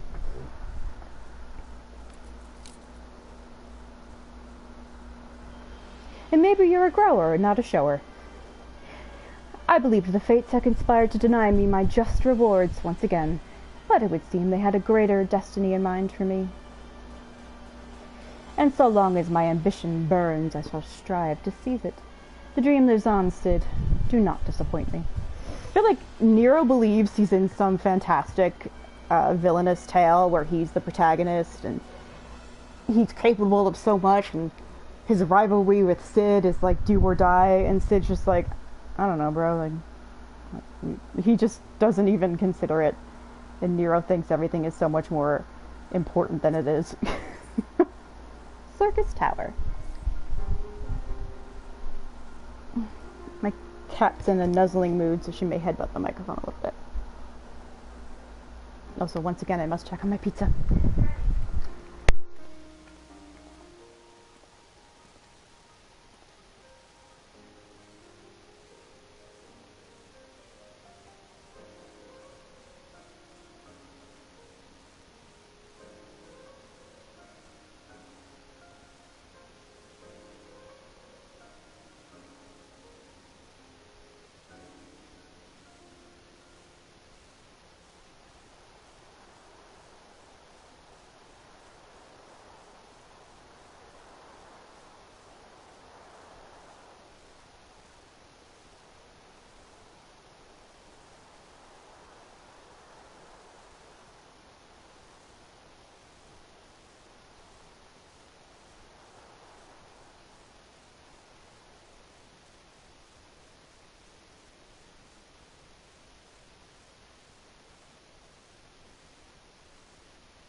Ugh, finally I'm back. Sorry about that. He's monologuing to himself, nerd-ass. Yeah, like, nobody's there, Nero! I guess he got that from Gaius, because Gaius did the exact same thing. Be like, Gaius, we're gone. We can't hear you. Ah, 'tis you, my friend. You are doubtless eager to hear of our progress on the tower. Yep. I'd be disappointed to hear otherwise. Of course, disappointed is the word of the day. Every day brings new discoveries, but same can be said of the tower itself. Can't get inside of it.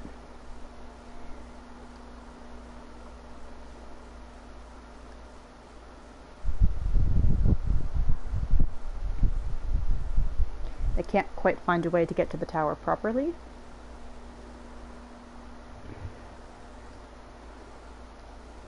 Perhaps we can be of assistance. And you are very fancily dressed. These people are also in previous Final Fantasies. The Circus Tower, the Crystal Tower quest is heavily tied to Final Fantasy III, I believe. And Une and Doga, which is their names, are tied to that as well. Be at ease, friends, for we share the self-same goal. I am Une, and my companion is called Doga. We are scholars of the Allegan civilization, sent by the students of Valdecian to assist in your endeavor. Une and Doga? Rather unusual names of this age, if I might be forgiven for observing, but I digress. You claim to be here at the students' behest, but we have received nary a word of your coming. Moreover, in light of the recent incidents at the Isle of Val, I should think that they have rather more pressing concerns. We can only assume that the message failed to reach you due to some mishap. I assure you that we are here to help.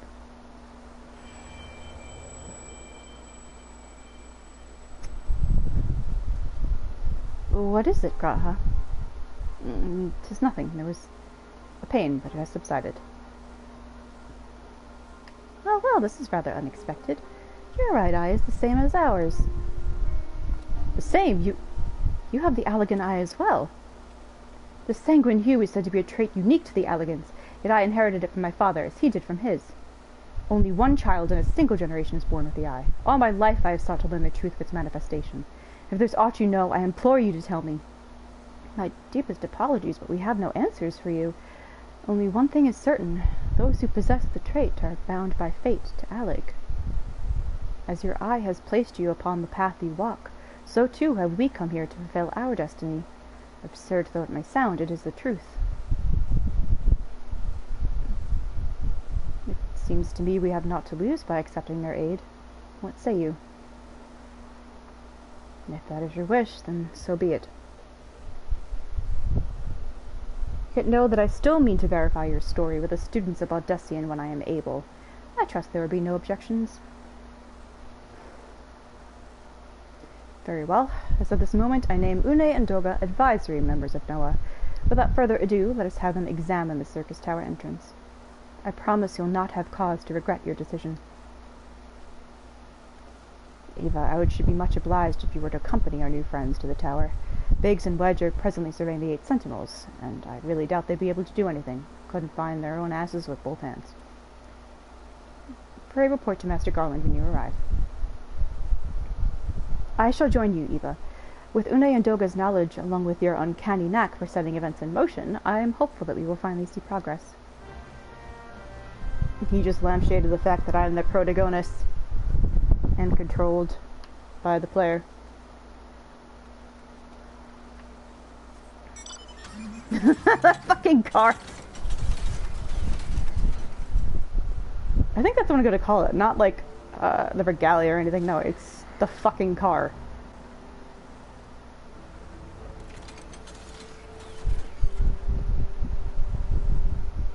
And it like works. It moves so jankily.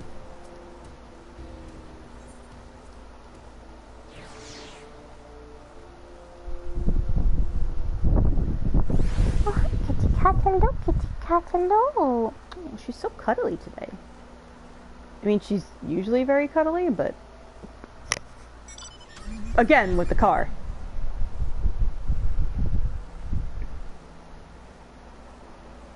I'm just too lazy to sprint. The fucking car. Yep. I don't even know how to drive in real life. Well, if it isn't... Oh, well, if it isn't Eva, you could enter the tower and kill everything in sight, no doubt. What, new friends from the students? Excellent, it's been slow going. I'd rather no going for the chief. If you want me, I'll take you to him. I don't need an escort to walk straight. You might. Oh, okay, no, we actually are traveling inside.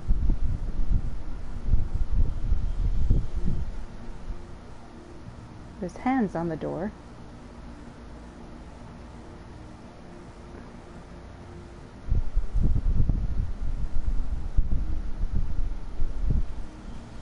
What do I do with a door? That's my phone. I forgot that girl was an archer. Oh, smooth faces to lift the spirit. And a couple of new ones besides. Allow me to introduce Spune and Doga. They are scholars of ancient Alec, sent here by our friends of Bodessian to aid in the investigation. We understand. I should have given them those voices. We understand you're having trouble circumventing the tower's defenses. It is our hope that we can be of some small assistance. If your attire is ought to go by, your assistance should prove invaluable indeed. What? You're judging someone by their clothes? Oh no, it's recognized as elegant attire. Beyond rises the tower. The only way to get inside is through this front door. Problem is we can't open it. We've even tried the word bell lock. It's sealed by some mechanism whose workings are an utter mystery to us. I went at it with everything from a pickaxe to a magitech cannon.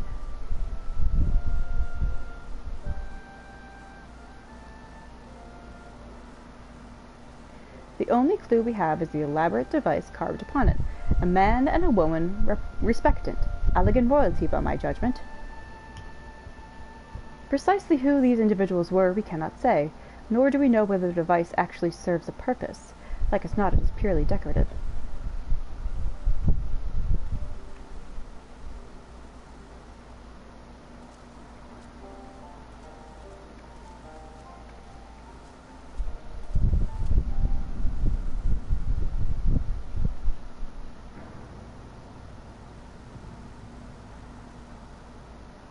If you're thinking to force it, save your strength. It's no use. Rest assured, we do not mean to waste our strength. Indeed. Why should we exert ourselves when the gate will open of its own accord?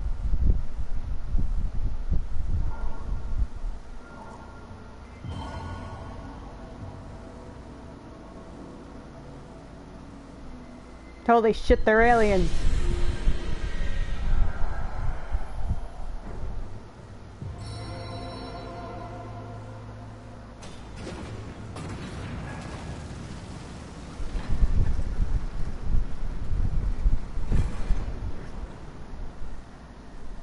What the fuck? I don't think any of us expected that to happen. Seven hells, what is this?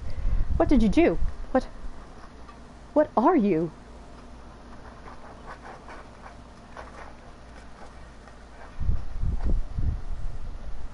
Piercing the heavens and gathering the light, a symbol of mankind's glory and might.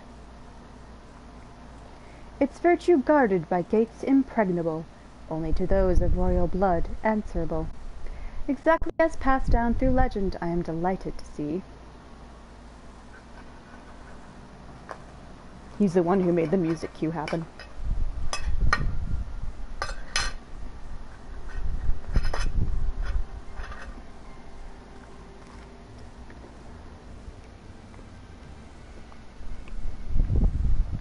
Beg pardons for interrupting your bewilderment.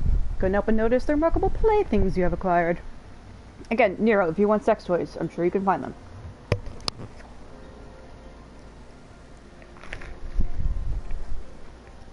Nero, you're still alive? I'm sorry if you can hear my chewing. If you can, I'll just mute myself. Garland, Garland. If I didn't know any better, I'd say you weren't happy to see me. In light of our recent meetings, you have every right to be wary.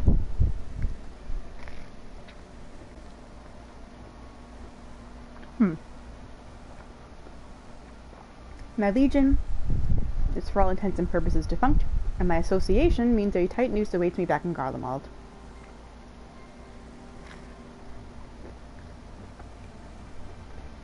Alright, so he showed up to the school project late, and he wants to get credit for it.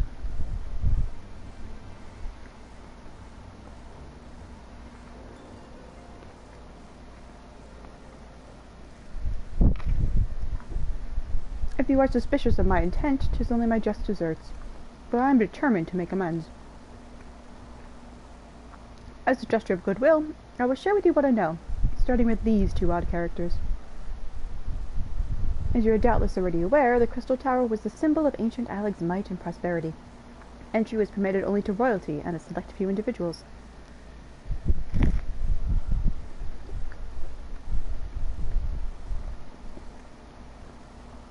Why would the royalty need to come here?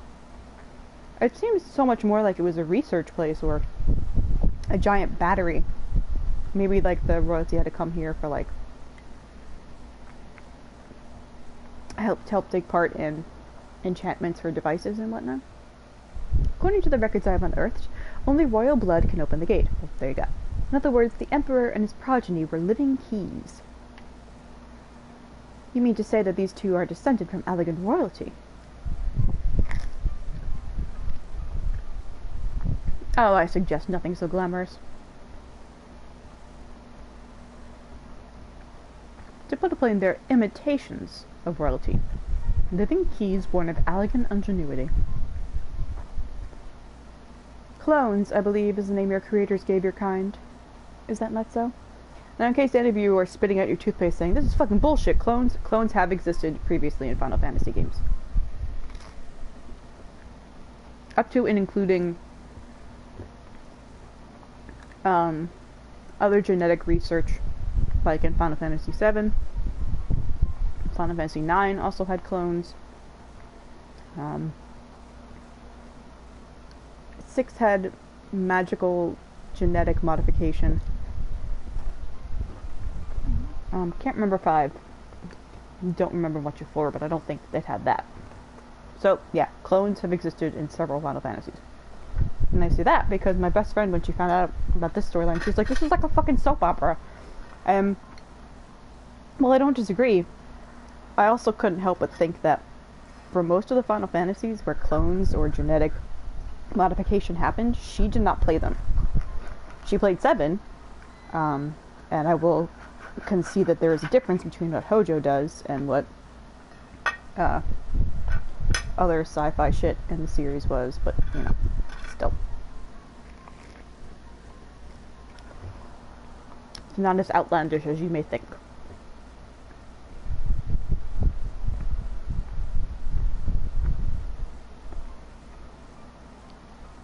So it seemed that the time for concealment is past.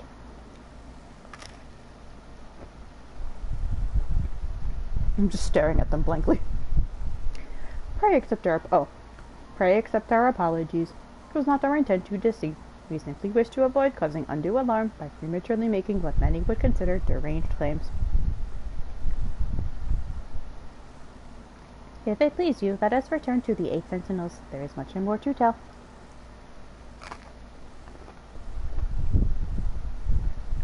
What are you looking at me for?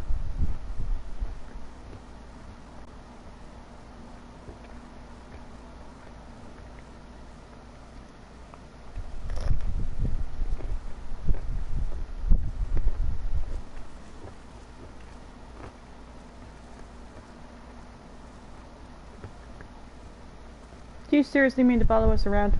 Yeah, he's got nowhere else to go. God, he's so ugly.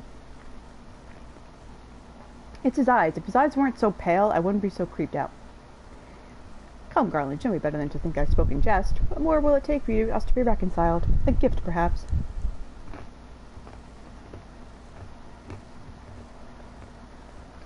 An Allegan tombstone. It holds the information I just shared with you, and a deal more besides. You used to be jealous to guard property of the 14th Legion, but it's yours now. I wish you joy of it. I look forward to working together, old friend.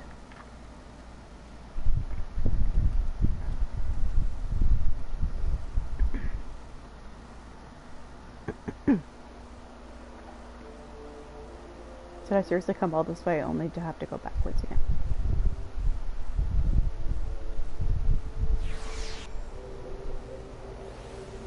Oh no, it's the alien sound. God, stop it! There we go. Yeah, Nero is an amazing character, I will say that. I dog on him a lot, but Nero he's fantastic. He's one of my favorite parts of the Cid-related storylines. Because just as you can always count on Cid to be like their get-out-of-crisis free card for raids or when they need technology or shit, you could always count on Nero to be there being a little shit. And causing problems, but then also discovering the solution to those problems. So he's like, well then it's all even then. And it kind of is, but it's also not.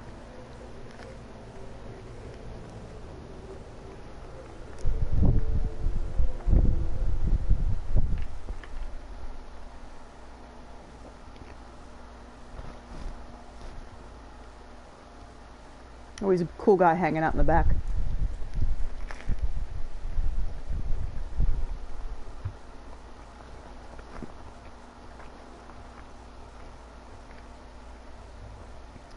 Not our intent to deceive you. Although that's exactly what we did. Okay. I'm going to stop that voice because he's good. Excuse me, he's going to talk a lot. We are not scholars sent by the students of Odyssean. We are clones, copies of people once existed. This is a rather lot to take in. Why were you and yours... that's why you and yours were created. What do you want?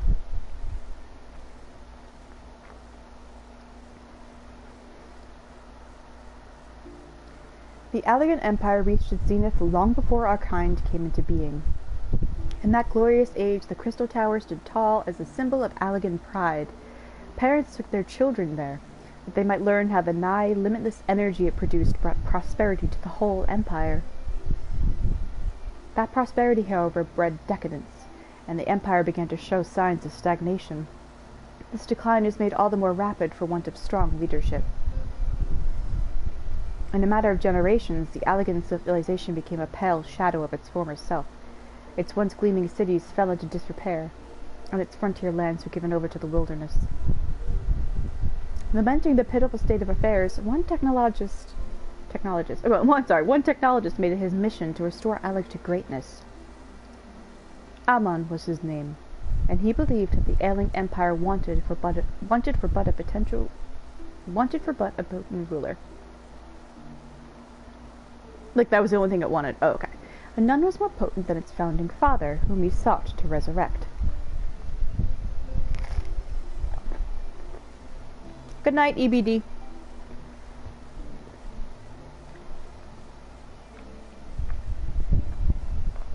You cannot mean Emperor Xande. Excuse me, sorry. None other. As part of his experiments, Amon created clones of the Emperor's descendants. We are the products of that experiment, copies of Une and Doga.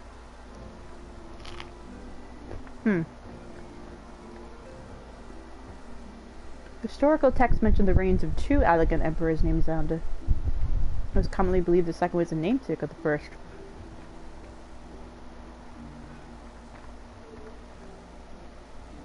Xande returned from the grave and assumed his throne once more.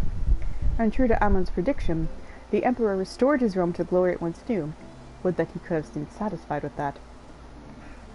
In his previous life, the Emperor desired to bring the entire world under Allegan dominion, an ambition that ultimately went unfulfilled. Having been granted a second chance, he was determined to succeed. Realizing that he needed more power to wage his war of conquest, Xande turned his sights toward a forbidden source. Darkness. I'd rather say dark.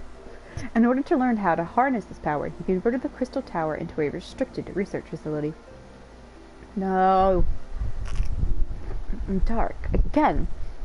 Seven hells. What is it with megalomaniacal rulers turning to dark in their lust for power? Well, at least this one will be bothering us, being thousands of years dead and all. Would that you were right, Master Garland. I beg your fucking pardon. Alas, Emperor Xande is very much alive. Within Circus Tower he still abides, his ambition burning all the more ardently for his empire's collapse.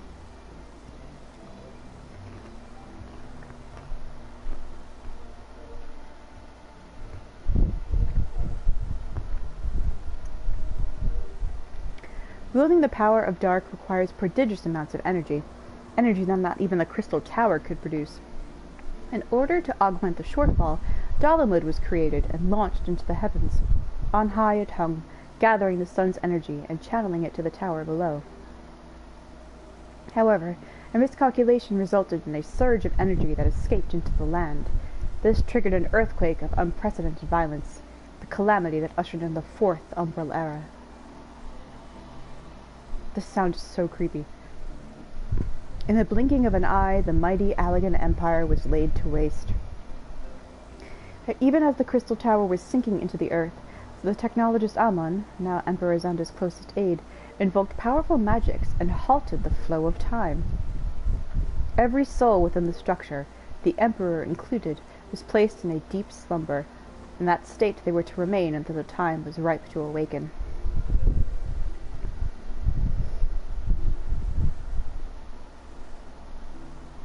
Eras came and went. After millennia lying dormant, Dalamud was summoned back to the earth.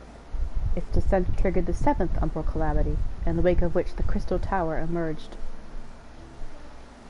At that moment, Emperor Xander awakened.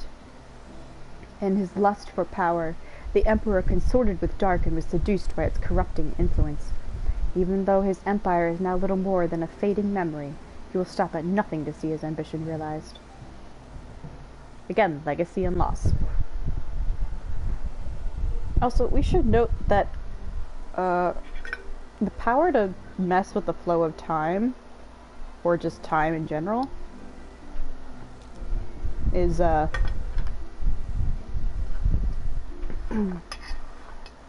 seen in nature. It hasn't been shown yet, but I don't think it's really a big spoiler to suggest that people who can only appear to some and not appear to others, and who can pull you into like a little void shell, could also mess with time. Time presently happening in front of them. 'Tis for no other purpose but to put an end to Xander's madness that we exist. This is the mantle we have inherited from our namesakes, the true Une and Dolga. Fearing what might befall the world, the two of them sought to thwart their emperor. They gave unto us their will, that we might carry on their mission should they fail. Their will is in willpower. When we came to our senses within the Crystal Tower, we deliberated a course of action. Concluding that we alone could not overcome Xander, we struck out to find a worthy ally. It has taken years, but our search is finally over. 'Tis no ordinary woman who can cut a path through the labyrinth of the ancients. With you as our champion, Abra Bartosh, we are confident that we can end Xander's dark ambition once and for all. Okay, if you say so. Well, that'll teach me for speaking too soon. Now I know why you knew about the students of Aldessian. You were observing our investigation the whole time. So what do we do, Eva? The world's in grave danger again, just so happens you're an expert at saving it.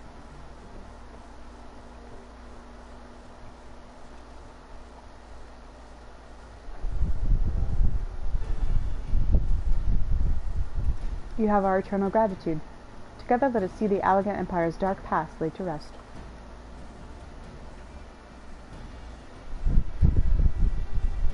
Rambos is like, dude, I'm just an archaeologist here, like, I'm just basically a professor, I don't get this shit.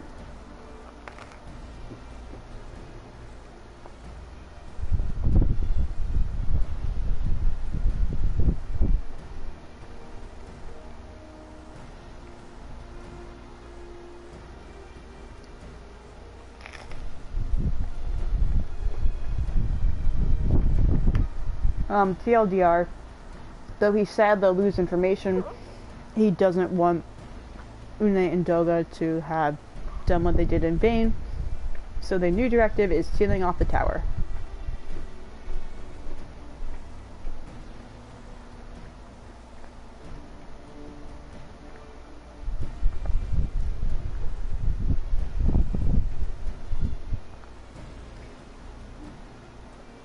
They're going to look for ways to isolate the tower, while I go confront Emperor Xander.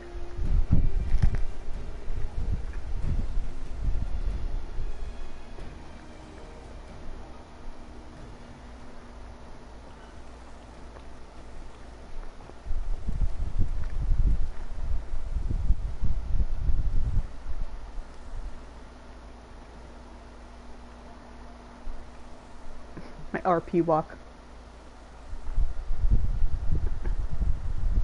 Wait, there's something I must know. My right eye is like yours. Does this mean...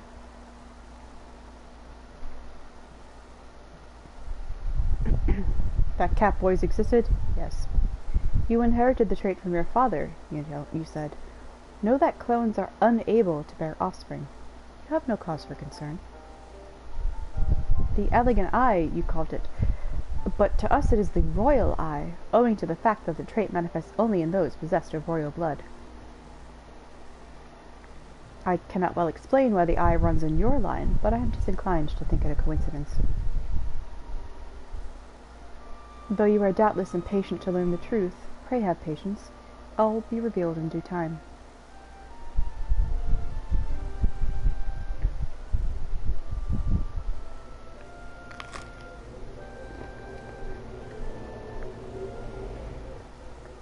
My god, the alien noise.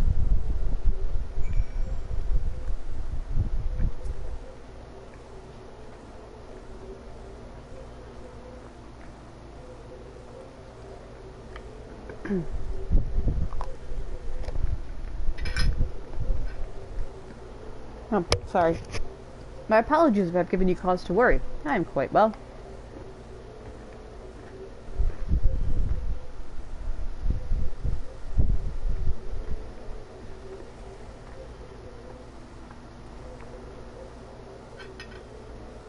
Your mission, should you choose to accept it, is regicide.